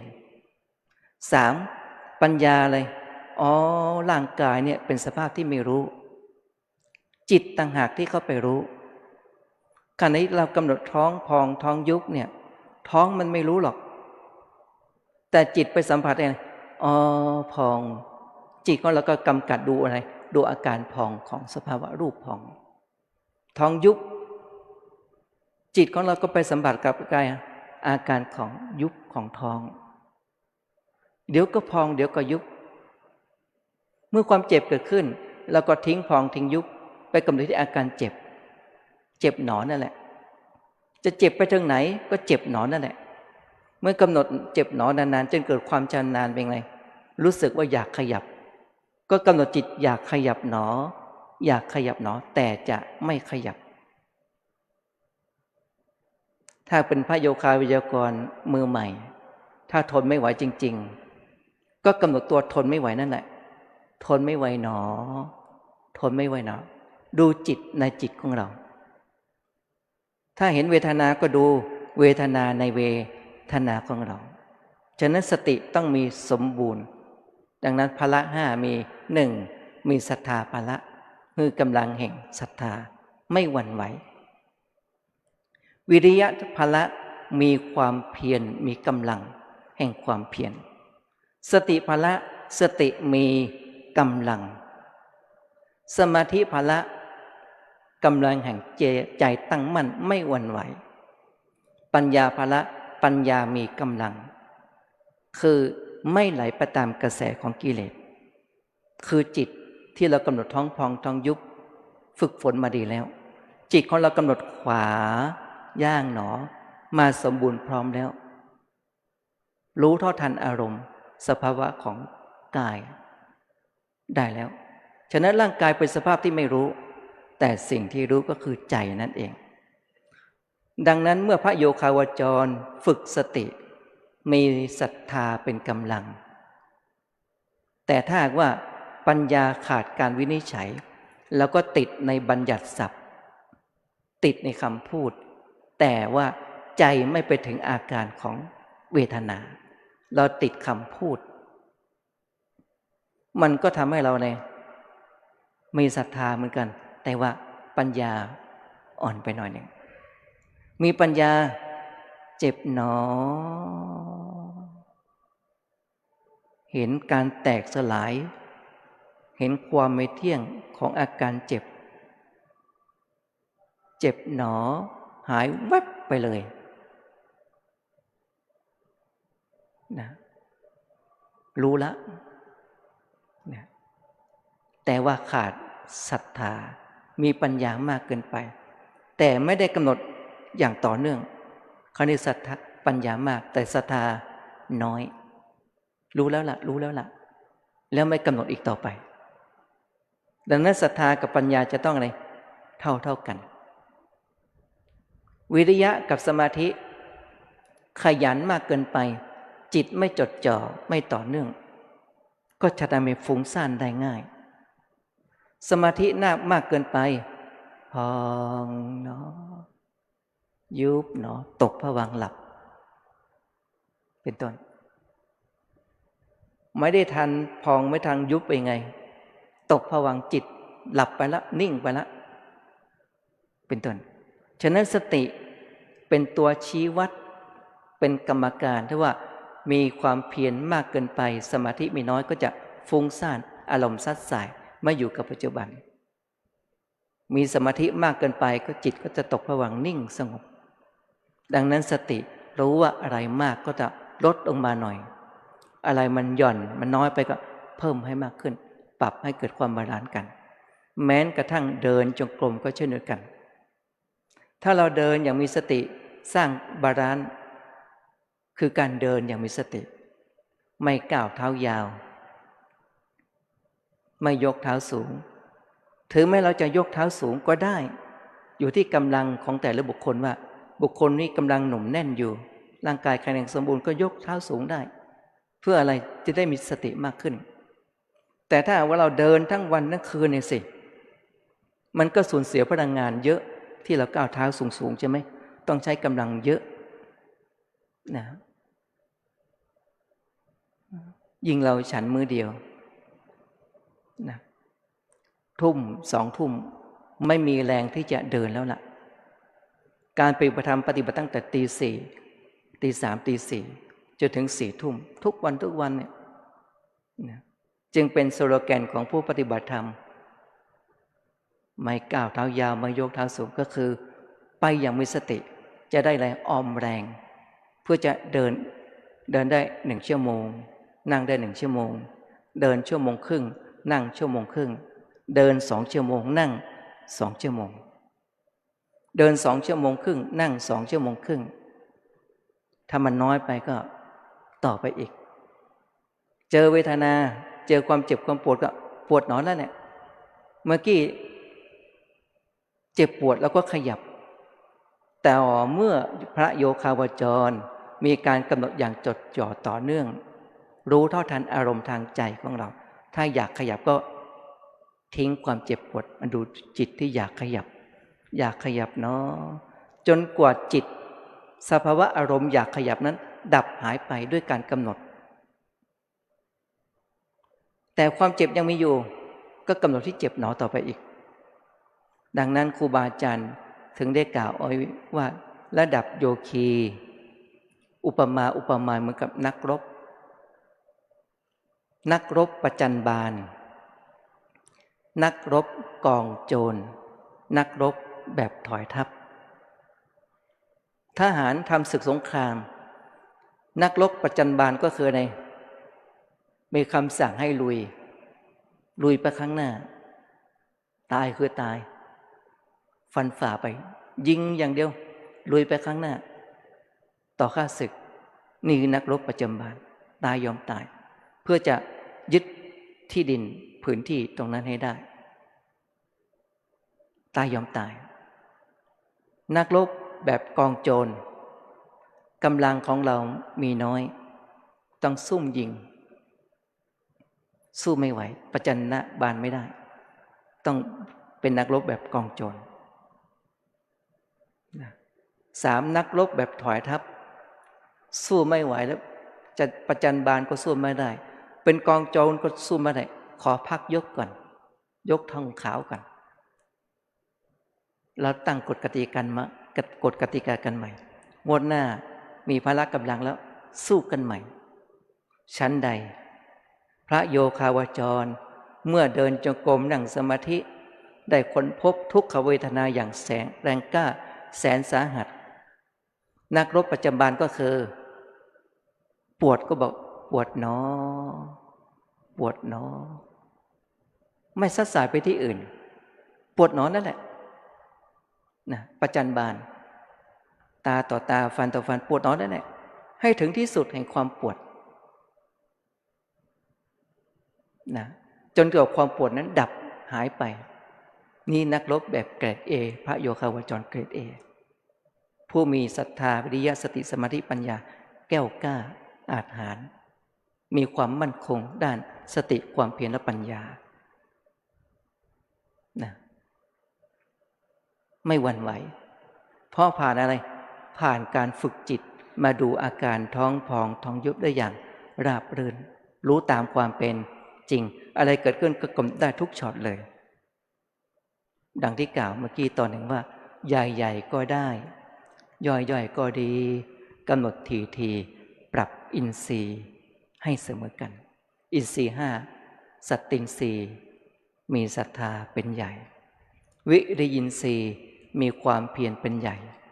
สตินทรีย์มีสติเป็นใหญ่สมาตินทรีย์มีสมาธิจิตใจตั้งมั่นไม่วอกแวกไม่ซัดสายมั่นคงปัญญินทรีย์มีปัญญาเป็นใหญ่นี่เป็นใหญ่อินทรีย์ความเป็นใหญ่พละ5ศรัทธาพละวิริยะพละสติพละสมาธิพละปัญญาพละเขาเรียกอินทรีย์5พละ5ปรับให้เสมอกันจึงเป็นที่มาของคำว่าใหญ่ๆก็ได้ก็คือยืนเนาะขวาย่างเนาะเดินระยะไหนก็ตามยืนก็ยืนเดินนั่งนอนกำหนดได้ใหญ่ๆก็ได้ย่อยๆก็ดีคือกำหนดอิริยาบถย่อยตั้งแต่ลืมตาขึ้นมาลืมตาหนอกระพริบตากระพริบหนอ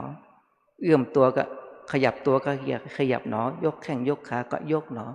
คือย่อยๆจะฉันภัตตาหารอาบน้ำล้างหน้าแปรงฟันถ่ายหนักถ่ายเบาย่อยๆกำหนดได้เก็บรายละเอียดหมดเลยทุกช็อตไม่มีคำว่าเว้นวรรค หมายความวินาทีต่อวินาทีคือว่าย่อยๆก็ได้ใหญ่ๆก็ดีกำหนดทีๆให้ต่อเนื่องแต่จะไม่ติดคำบัญญัติแล้วล่ะมีแต่จิตเข้าไปรู้สภาวะอาการนั้นมีจิตเข้าไปสัมผัสรู้ก็จะเห็นอะไรเห็นอนิจจานุปัสสนาเห็นความไม่เที่ยงอยู่เนืองๆในจิตที่เราไปสัมผัสนั้นสองทุกขานุปัสสนาเห็นความเป็นทุกข์อยู่เนืองๆสามอนัตตานุปัสสนาเห็นความไม่ใช่เราไม่ใช่เราเขาหญิงชายสัตว์บุคคลไม่มีแต่จิตเข้าไปรับรู้ร่างกายทั้งหมดเรียกว่ารูปปัจขันธ์เท่านั้นเองส่วนเวทนาขันธ์สัญญาขันธ์สังขารขันธ์และวิญญาณนั้นเป็นนามขันธ์เมื่อจิตสัมผัสรู้กำหนดรู้อย่างแจ่มแจ้งดังนี้แล้วโยคีจะค้นพบสภาวะต่างๆผ่านพ้นความเจ็บความปวดด้วยเลยไม่กระดุกไม่กระดิกไม่ขยับไม่ขยื่นแม้นครั้งที่หนึ่งครั้งที่สองครั้งที่สามกำหนดอะไรก็ตามกำหนดจนความมันดับสิ้นไปสูญสิ้นไปไม่หวั่นไหวจะมีอุปสรรคฝนตกเสียงดังมีโรคภัยแค่เจ็บมาเบียดเบียนไม่หวั่นไหวกำหนดได้ทุกอย่างเลยฉะนั้นเดิน1 ชั่วโมงไม่เพียงพอหรอกอินทรีย์ยังไม่แก่กล้ากับเพิ่มเวลาไปอีกนั่ง1 ชั่วโมงยังไม่เพียงพอเวทนายังมีกำหนดเวทนาต่อไปอีกแล้วโยคีจะค้นพบอาการต่างๆเกิดขึ้นสภาวธรรมเกิดอะไรขนลุกขนพองเย็นซาบซ่านน้ำตาคลอน้ำตาไหลเมื่อเราผ่านทุกขเวทนาตรงนี้ไปได้เขาเรียกว่าปีติ5 ประการก็จะเกิดขึ้นนะนั่งไปสงบไปนั่งไปเหมือนมีอะไรมาไต่ตามหน้าตามตาบางครั้งผงะบ้างตัวเบาบ้างตัวลอยบ้างเย็นซาบซ่านบ้างขนลุกขนพองนะเยอะแยะสภาวธรรมต่างๆนี่แหละเป็นที่มาแล้วที่เราขอกรรมฐานต่อครูบาอาจารย์เมื่อเจออะไรสิ่งที่น่าสะพรึงกลัวเราก็สามารถกำหนดสิ่งเหล่านั้นได้เหล่านี้เป็นต้นเพราะอาศัยอะไรอาศัยสติความเพียรและปัญญารู้ตามความเป็นจริงแล้วโยคีไม่หยุดยั้งอีกเดิน1 ชั่วโมงนั่ง1 ชั่วโมงนั่ง1 ชั่วโมงเวทนายังมีอยู่ต่อเวลาไปอีกจนถึง1 ชั่วโมงครึ่งจน2 ชั่วโมงจนกว่าเวทนานั้นดับไปครั้งแล้วครั้งเล่าแต่ถ้าเราทนไม่ไหวจริงๆก็อยากขยับหนอกำหนดต้นจิตแล้วค่อยๆขยับการเดินก็เดินเติมต้นจิตเข้าไปก่อนที่จะมีการเดินเติมต้นจิตคืออยากไว้ก่อนนะพระโยคาวจรบางรูปบางท่านที่ได้ค้นพบนะยกตัวอย่างเช่นว่าจิตมันอยากสติรู้เท่าทันอารมณ์ความอยากเช่นอยากสูบบุหรี่จิตมันอยากอยู่ดีๆมันก็อยากอยู่ดีๆมันก็คิดถึงอดีตคิดอนาคตอยากไปโน่นอยากไปนี่คิดแล้วก็อยากจะไปอยากจะสูบบุหรี่อันนี้ยกตัวอย่างนะก็รู้เท่าทันจิตของตัวอ๋อจิตอยากเป็นอย่างนี้กำหนดอยากเนาะอยากเนาะอยากเนาะจนกว่าความดับอยากนั้นดับหายไปเดี๋ยวความอยากเกิดขึ้นอีกแล้วล่ะมันต้องไปให้ได้ต้องไปสูบไม่ได้ก็กำหนดอยากเนาะอีกนะอยากเนาะอยากเนาะแล้วความอยากก็ดับไปอีกกำหนดอะไรก็ดับสำหรับผู้ที่มีปัญญาแก่กล้ากำหนดได้เพียงหนอสังหนอเพียง2-3 หนอก็ดับบุคคลที่มีปัญญาแก่กล้าไม่ทันจะกำหนดเลยตัวอยากดับไปเลยเจอความเจ็บความปวด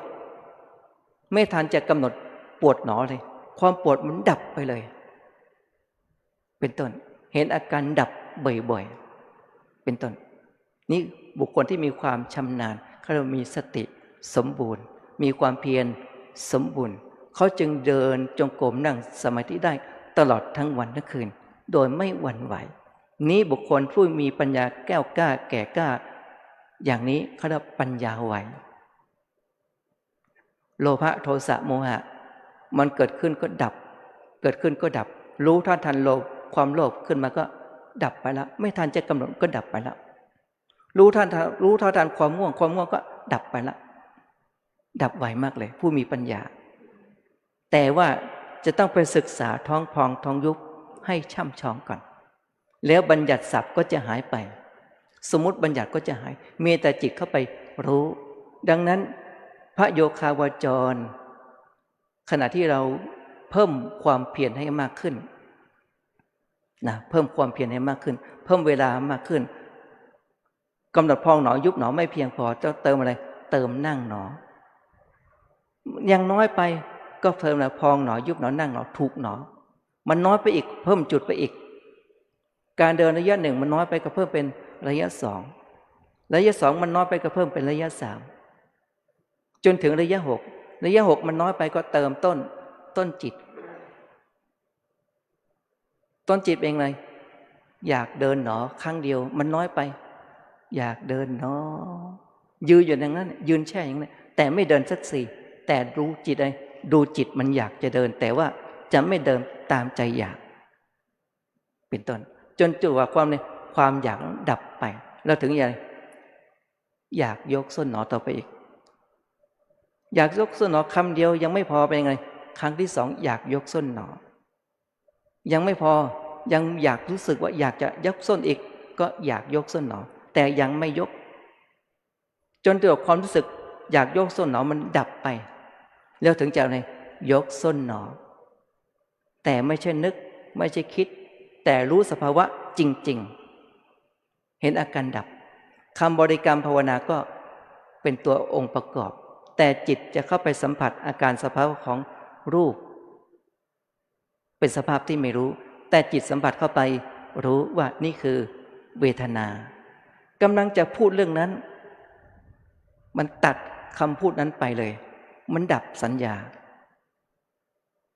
เนี่ยฉะนั้นในโค้งสุดท้ายแล้วก็ทำมันดับดีเหลือเกินกำหนดพองหนอยุบหนอนั่งหนอแล้วจะไปถูกตรงไหนอ่ะจะหย่อนลงจุดตรงไหนอ่ะไม่รู้จะหย่อนตรงไหนมันดับสัญญาตรงจุดนั้นขวาย่างหนอทำไมเป็นกลายเป็นซ้ายมันจะเห็นความดับสิ่งเหล่านี้มันดับสัญญาเนี่ยเมื่อเราเห็นอาการดับอย่างนี้บ่อยๆโยคีก็จะเกิดความหงุดหงิดขึ้นมาว่า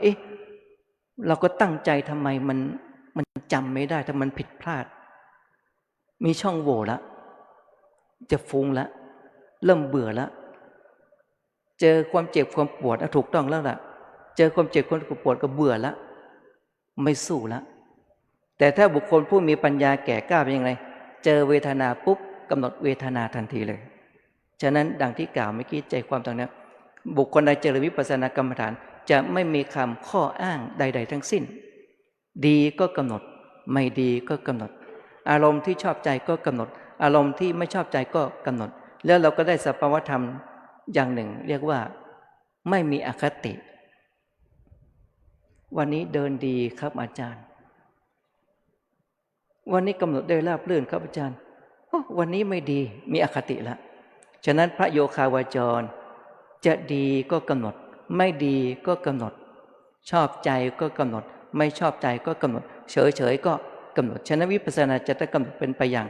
จดจ่อต่อเนื่องแล้วสภาวะญาณของโยคีจะได้ก้าวหน้าขึ้นตามลำดับเราก็จะเพิ่มอะไรเพิ่มการกำหนดมากขึ้นคือการเตือนต้นจิตนั่นเองจนกว่าเรารู้เห็นประจักษ์แจ้งด้วยตัวของเราเองพระโยคาวจรเมื่อกำหนดรู้สภาวะธรรมตามความเป็นจริงว่าชีวิตของเรามีรูปกับนามกายกับใจบุคคลที่มีการศึกษาน้อยมีประสบการณ์น้อยก็จะหลงตนเองว่าฉันแยกรูปแยกนามได้แล้วล่ะฉันได้นามรูปปริเฉทญาณคือแยกรูปแยกนามชีวิตนี้มีรูปกับนามกายกับใจมันไม่มีอะไรเป็นหญิงชายสัตว์บุคคลไม่มีเลยก็จะหลงตนเองว่าตนเองทำได้แล้วว่าตนเองแยกรูปแยกนามต่อมากำหนดเป็นปัจเจยปริฆหายานใจมันไปก่อนว่าขวาย่างหนอใจมันกดไปก่อนเท้ามันจะตามไปทีหลังบางครั้งเท้ามันไปก่อนเราถึงจะบอกว่าขวาย่างหนอมันกำหนดรูปไปก่อนใจรู้ไปทีหลังใจรู้ไปก่อนรูปถึงจะเคลื่อนไปทีหลังกำหนดทำไมมันผิดพลาดบ่อยเหลือเกินพองเป็นยุบเป็นพองโยคีเห็นอย่างนี้แล้วก็เกิดความหงุดหงิดไม่ชอบขึ้นมาแล้วเริ่มความเบื่อหน่ายทั้งที่นั่นคือสภาวะธรรมตามความเป็น จริงแต่ถ้าโยคีที่มีปัญญาอินทรีย์แก่กล้าก็จะไม่ถอยแล้วล่ะดังที่กล่าวเมื่อกี้ว่าไม่หยุดไม่พักไม่ลาไม่เลิกไม่หนีไม่หยุดที่จะกำหนดไม่พักไม่ลาไม่หนีไม่มีสัจธรรมไม่ไหลไปตามกระแสของกิเลสอยู่กับการกำหนดตลอดเวลาเท่าที่จะทำได้ในประเด็นโยคีจะกลับมาอีกครั้งก็คือการกำหนดอะไรก็ราบรื่นมากขึ้นละสมถทัศนญาณกำหนดด้วยความราบรื่นอีกครั้งหนึ่งแล้วโยคีก็เจอเลยเจอทุกเวทนาแสนสาหัสอีกครั้งหนึ่งแล้วโยคีจะค้นพบอะไรโอภาสแสงสว่างเกิดปิติเกิดขึ้นมีสติมากมีความเพียรมากมีศรัทธามากมีความขยันมากเป็นพิเศษนี่ก็เรียกว่าวิปัสสนุกิเลส10ประการนี้เหมือนกับตนเองมีปัญญาเห็นอะไรก็แตกฉานหมดเป็นปัญญากำหนดรู้ได้เหมือนกับจะมีญาณปัญญาอันนี้ก็จะเป็นวิปัสสนุกิเลสเกิดขึ้นกับโยคาวจรดังนั้นพระวิปัสสนาจารย์รู้ว่าอ๋อโยคีเล่าสภาวะอย่างนี้ไปในติดในวิปัสสนุกิเลสขยันเดินขยันนั่งขยันกำหนดพระวิปัสสนาจารย์แตะเบรกไว้ก่อนหยุดให้ไปทำอย่างอื่นคือเติมต้นจิตเข้าไปไม่อะไรไม่หลงในสภาวะนั้นไม่ไปยึดติดไม่ไปยินดีพอใจในสภาวะความสุขเมื่อกี้มันเจ็บปวดจะตายอยู่แล้วแต่ตอนนี้เป็นไงความเจ็บมันหายไปไหนไม่รู้เดินยังไงก็ไม่เจ็บไม่ปวดไม่เมื่อยขยันมากไม่เจ็บไม่ปวดเมื่อก่อนอะไรก็ฟุ้งตอนนี้ไม่ฟุ้งเลยสติกำหนดได้ดีมากสมาธิได้ดีมากขยันมากเมื่อพระวิปัสสนาจารย์รู้ว่าโยคีมีอย่างนี้พระวิปัสสนาจารย์ก็เพิ่มอะไรเพิ่มความเพียรให้มากขึ้นเติมต้นจิตให้มากขึ้นให้กำลังใจแต่ถ้าไม่บอกเมื่อวิปัสสนุครอบงำเขาก็บอกเขาเลยคิดว่าได้มีจึงเป็นที่มาของว่าโอ้ครูอาจารย์สู้เราไม่ได้หรอกเห็นไหมถือตัวแล้วเนาะโอ้คนนั้นสู้เราไม่ได้โอ้คนนั้นสู้เราไม่ได้คนนั้นสู้เราไม่ได้ปฏิบัติทุกครั้งนี้ดีที่สุดใครก็สู้เราไม่ได้แม้แต่อาจารย์ก็ยังไม่รู้เราเลยเอาละเกิดมาละถือตัวตนละอติมานะสำคัญตัวเองเก่งกว่าเขาดีกว่าเขาเลิศกว่าเขานี่เป็นวิปัสสนุกิเลสฉะนั้นวิปัสสนาจะต้องอะไรกำหนดตามความเป็นอ๋ออันนี้เป็นวิปัสสนุกิเลสนะทำให้วิปัสสนาเศร้าหมองอย่าพึงพอใจเท่านี้สวัสญาณปัญญามีมากกว่านี้อุทยพยานพังขยานพยานนิพิทยานอาทีนวญาณนิพิทยานมุจิตุญาณเหล่านี้ก็ถือปุ๊บอาศัยอะไรอาศัยการกำหนดขั้นพื้นฐานคือพองหนอยุบหนอนั่นเองเจ็บหนอจนเกิดความชำนาญญาณโยคีกับปุ๊บไวมากเลยนะแล้วก็จะได้อะไรเห็นสภาวะญาณได้แก่กล้าแต่ถ้าโยคีไปติดในตรงนี้ขณะวิปัสสนุกิเลสครอบงำติดในความสุขติดในศรัทธาครูบาอาจารย์ว่าอะไรก็เชื่อหมดแต่ขาดปัญญาฉะนั้นนี่เป็นวิปัสสนุกิเลสทำให้วิปัสสนาเศร้าหมองฉะนั้นครูบาอาจารย์จึงกำชับว่าให้กำหนดเติมต้นจิตสภาวธรรมญาณที่สูงมากกว่านี้มีอีกเมื่อโยคีมีความกำหนดด้วยความช่ำชองสมมุติบัญญัติก็จะหายไปมีแต่ปรมัตถ์เข้ามาทดแทนที่คำบริกรรมหายไปมีแต่จิตเข้าไปสัมผัสรู้แล้วก็จะเห็นอะไรเห็นอนิจจานุปัสสนาจะกำหนดอะไรก็เห็นความไม่เที่ยงกำหนดอะไรก็เห็นความเป็นทุกข์กำหนดอะไรก็เห็นความเป็นอนัตตาปรากฏชัดแล้วก็ไม่หยุดยั้งที่ปฏิบัติเจริญสติปัฏฐานทั้ง4นี้ต่อไปในกายเวทนาในจิตทั้งภายในและทั้งภายนอกฉะนั้นสรุปแล้วหน้าที่ของโยคีก็คือกำหนดตามความเป็นจริงอาศัยองค์ธรรม3ประการก็คือสติความเพียรแล้วก็ปัญญาดังนั้นพระโยคาวจรก็จะได้ประเมินผลตัวของเราเองได้ว่ามีสติหรือไม่มีสติกำหนดหรือไม่กำหนดเพราะอะไรมันเออร์เลอร์หรือก็กลมเออร์เลอร์นั่นแหละรู้สึกอย่างไรก็กำหนดตามความเป็นจริงปราศจากการนึกคิดปรุงแต่งรู้สภาวะอย่างไรกำหนดอย่างนั้นแล้วก็จะเห็นจิตที่ปรมัตถ์ที่เกิดขึ้นสมมุติบัญญัติก็จะหายปรมัตถ์ก็จะ เกิดขึ้นมีแต่จิตรู้ข้อสัมผัสรู้ดังนั้นการแสดงพระธรรมเทศนามาญาณปัญญาของเราก็จะแก่กล้ามากยิ่งขึ้นอาศัยอะไรศรัทธาวิริยะสติแล้วก็สมาธิปัญญาอินทรีย์ห้าพละห้าเป็นต้นนะฉะนั้นการแสดงพระธรรมเทศนามาก็เห็นว่าพอสมควรเกลาดังที่ยก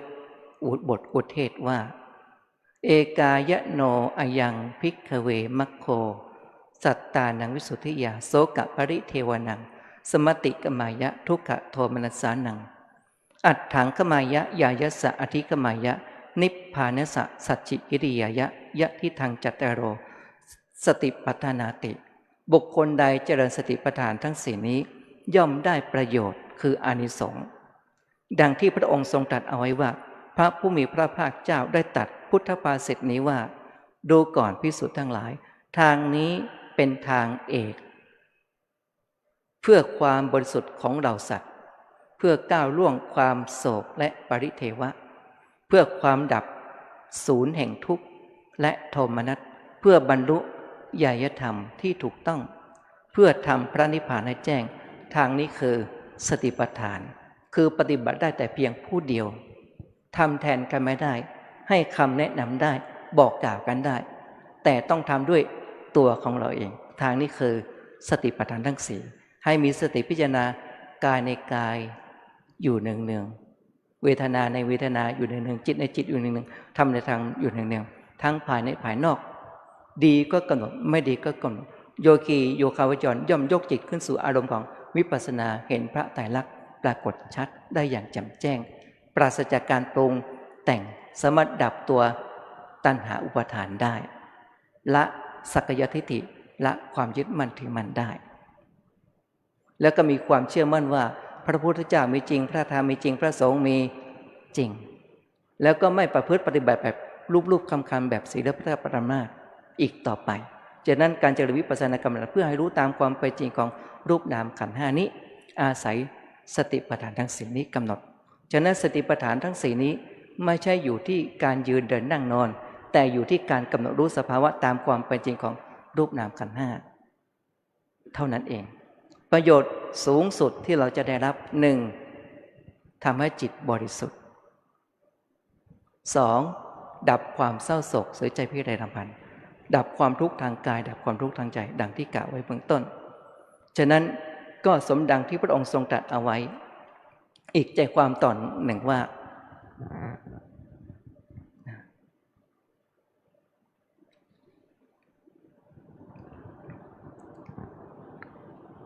โสโขปุญญสะอุจโยการสั่งสมบุญนำมาซึ่งความสุขนำมาซึ่งความสุขฉะนั้นบุญของเราเป็นบุญขั้นสูงสุดก็คือการเจริญวิปัสสนาภาวนาคือกำหนดรู้ตามความเป็นจริงในรูปนามขันธ์ห้านี้เองเป็นบุญอันสูงสุดด้วยการภาวนามยปัญญานั่นเองเป็นแนวทางปฏิบัติเพื่อความบรรลุคือบรรลุมรรคผลนิพพานซึ่งมรรคผลนิพพานนี้ไม่มีซื้อไม่มีขายใครอยากได้จะต้องอะไรเจริญสติปัฏฐานทั้งสี่แต่ที่เราได้ประพฤติปฏิบัติกันมาดังนั้นเหลือเวลาอีกไม่กี่วันที่จะพิสูจน์ตัวของเราเองดังนั้นก็ขออำนวยอวยพรให้กำลังใจกับท่านพระโยคาวจรทุกรูปทุกนามทิ้งอดีตแต่อนาคตอยู่กับปัจจุบันมรรคผลนิพพานอยู่ไม่ไกลเกินเอื้อมอยู่ที่การกำหนดหนอนั่นเองหนอจึงเป็นที่มาของการฝึกให้เรามีสติป้องกันจิตไม่ให้ออกนอกกรอบเพื่อตั้งมั่นอยู่ในความเป็นจริงหนอเป็นการเพิ่มสติให้มากขึ้นเพิ่มความเพียรให้มากขึ้นเพิ่มสมาธิให้มากขึ้นเพิ่มญาณปัญญาให้มากขึ้นฉะนั้นเป็นที่มาของคำว่าอนิจจาวัฏสังขาราสังขารทั้งหลายไม่เที่ยงหนอคือให้รู้ความจริงอุปาทวยธรรมิโนมีความเกิดขึ้นแล้วมีความเสื่อมไปเป็นธรรมดาอุปชิตวานิรุชันติเตสังอุปสโมสโขบุคคลเข้าไปสงบระงับดับสังขารคือหยุดการปรุงแต่งได้เป็นสุขอย่างยิ่งการรับประทานพระเทศนามาในเรื่องของการเจริญสติปัฏฐานทั้งสี่ก็ชื่อว่าได้เจริญวิปัสสนาภาวนาการเจริญวิปัสสนาภาวนาตามแนวสติปัฏฐานทั้งสี่ก็ชื่อว่าเราเข้าถึงอริยสัจสี่ก็คือรู้ในทุกข์สมุทัยนิโรธมรรคเป็นข้อปฏิบัติเป็นแนวทางปฏิบัติเพื่อความพ้นทุกข์ จงบังเกิดขึ้นมีแก่เราทุกรูปทุกนามการรับประทานพระเทศนามาก็เห็นว่าพอสมควรเกเวลาเอวังก็มีด้วยประกาละชะนี้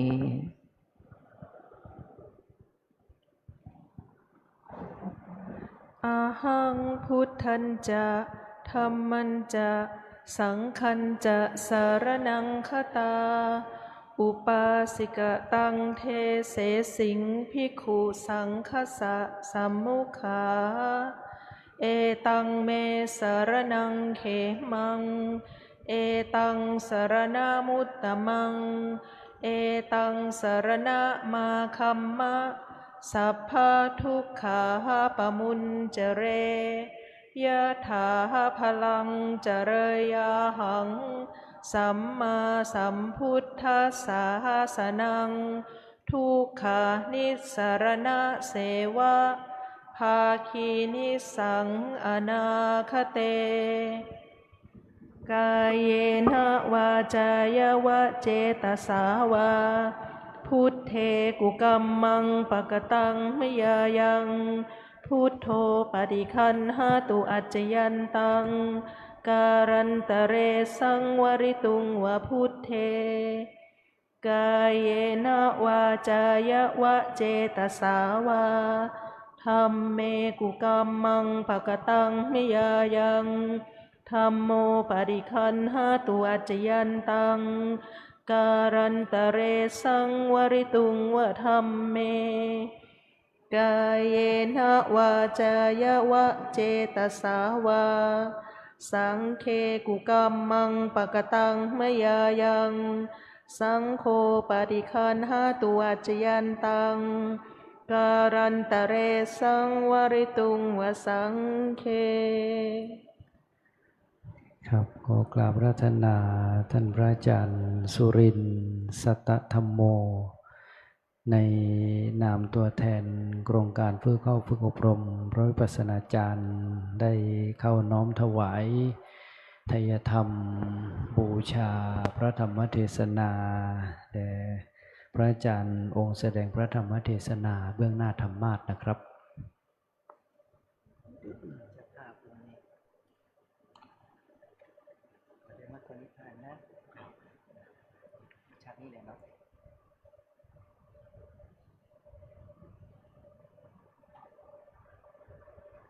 ครับลำดับต่อไป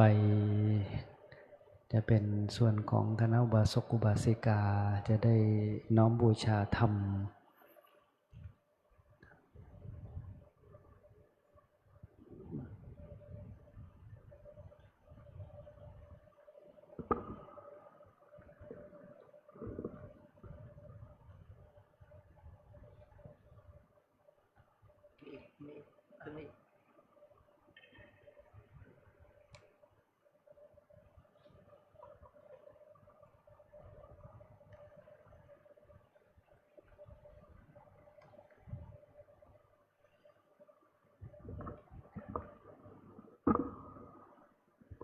เราทั้งหลายจะได้รับอนุโมทนากถาจากท่านพระอาจารย์องค์แสดงพระธรรมเทศนาเป็นลำดับสืบต่อไปนะครับ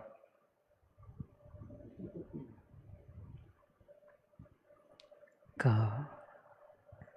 อาจจะเป็นกันยาวหน่อยเนาะเคร่งครัดไม่เคร่งเครียดการเจริญกรรมฐานทำเหมือนเล่นๆแต่ไม่เล่นนะมีตาดีเหมือนกับตาบอดมีหูดีเหมือนกับหูหนวกมีปากพูดได้เหมือนกับเป็นคนใบ้มีสติปัญญาดีทำเสมือนกับเป็นคนเขลามีร่างกายแข็งแรงสมบูรณ์ทำเสมือนกับเป็นคนป่วยนะเคร่งครัดไม่เคร่งเครียดหน้าที่ของพระโยคาวจรก็กำหนดนะยะถาวะริวหาปุราปริปุเรนติสากะรังเอวะเมวะอิโตทินังเปตนังอุปกปติอิจิตังปฏิตังตุมังคิบาเมวะสมิจันตุสเพปุเรนตุสังกปาจันโทปนะดาโสยถามณิโชติดาโสยถาชยสิทธิตานังลาภังโสติภคยังสุขังปลังสิริ อายุจะวันโนจะโภคังวุติยะจะยะสวัสตวสาจะยุจะชีวิสิทธิพระวันโตเตอโรคยาปรามาราภาสันตุถีปรมังทนังวิสาสาปรมายาตินิปปานังปรมังสุขังภวตุสัพพมังคารังรักกันทุสัพพะเทวตาสัพพะพุทธานุภาเวนะสัพพะธรรมานุภาเวนะสัพพะสังขานุภาเวนะสัทธาโสธีพระวันตุเต สาธุสาธุสาธุกับพระธรรมเทศนาเนื่องในวันโกนโดยท่านอาจารย์พระสมุอำนวยศิลป์ศีลสังวโรพระวิปัสสนาจารย์ประจำสำนักปฏิบัติธรรมประจำจังหวัดเชียงใหม่แห่งที่สองวัดร่ำเปิงตะโพธารามอำเภอเมืองจังหวัดเชียงใหม่พระอาจารย์ได้เมตตาให้ธรรมะเป็นทานแก่เราท่านทั้งหลายเนื่องในวันโกนก้าวกับผมในนามผู้เข้าโครงการทั้งภิกษุภิกษุณีอุบาสกอุบาสิกาทั้งคณะแม่ชีโยคีผู้ประพฤติปฏิบัติธรรมทุกคนทุกท่าน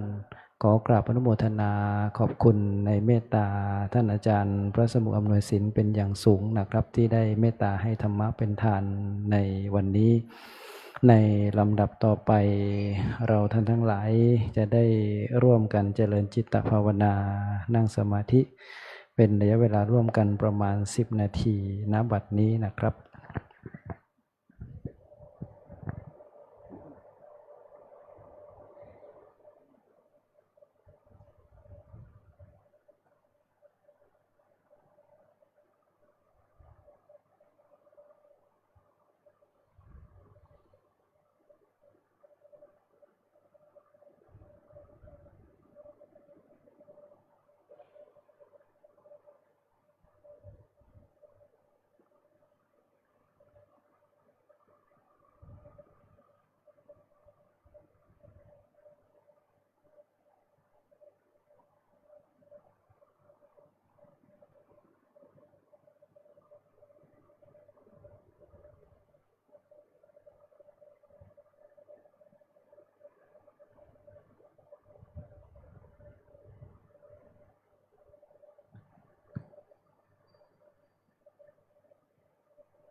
พอสมควรแก่เวลาครูบาอาจารย์ได้กล่าวคำกรวดน้ำแบบพื้นเมืองร่วมกันนะครับอิตังทานากัมมังเนปานาปัจจยโยโหตุโนเนจังอิตังศีลากัมมังเนปานาจโยโหตุโนเนจังอิตังภาวนากัมมังเนปานาจโยโหตุโนเนจังยังกินจิกุสาลังกตัมพังกัมมังสัพเพหิกเตหิกตังปุญญังโนโนโมทันโตสุนันโตพนโตเยเทวาอัสสมิงฐานเนอาทิคาตาทิคายุกาสัทธาโหนตุสัพพะตานังสุขีอัตตานังปาริหารันตุมาตาปิตาสุขิตาโหนตุทุกขามุจจันโตสัพเพยติกาสุขิตาโหนตุทุกขาปะมุจจันโตสัพเพอยติกาสุตาโหนตุทุกขาปะมุจจันโตสัพเพปิสาสัพเพยัคขาสัพเพเปตาสุขิตาโหนตุทุกขามุจจันโตสัพเพนัคขตาสุขิตาโหนตุทุกขาปะมุจจันโตสัพเพเทวาสุขิตาโหนตุทุกขามุจจันโตสัพเพอาจาริโยปัจจายาสุขิตาโหนตุทุกขาสัมภาสัมปตินังสมิจฉันตุโววันธามิพุทธังสัพพังเมโตสังฆามาเมพันเตวันธามิธัมมังสัพพังเมโตสังฆามาธัมเมพันเตวันธามิสังฆังสัพพังเมสังฆามาธัมเมพันเตวันธามิกุโลปัจจาจาริเยสัพพังเมโตสังฆามาธัมเมพันเตวันธามิกัมมัฏฐานังสัพพังเมธัมมะธัมเมพันเตวันธามิอาราเมภัตตสีมายังสัพพังเมโตสังฆามาธัมเมพันเตวันธามิเจติยังสัพพังฐานเนสุปฏิทิตาสาลิลาธาตุมหาโพธิงพุทธาโลปังสักกลังสัทธานาคาโลเกเทวาโลเกพระมาเกจัมปุทิเปลังกาทิเปสาลิลาธาตุโยเกสาธาโยอันดาหันตธาตุโยเจติยังคันธกุติงจตุราสิติสาเสธัมมะขันเทสัพเพสังปาทะเจติยังอหังวันธามิสัพพะโสกรา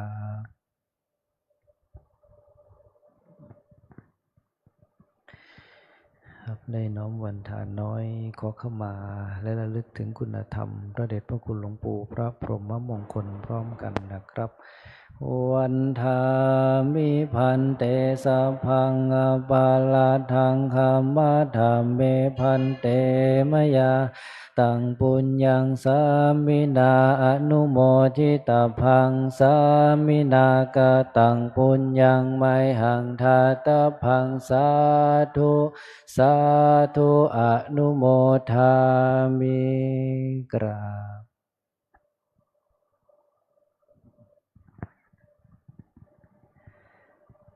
ครับได้น้อมวันทานน้อยพระวิปัสสนาจารย์อันมี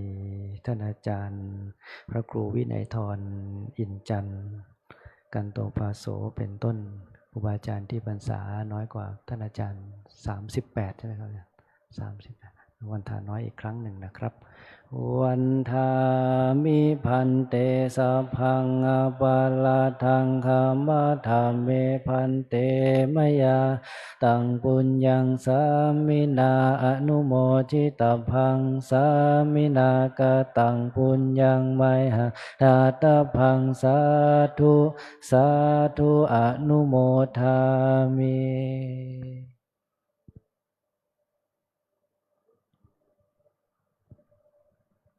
สาธุ สาธุ สาธุ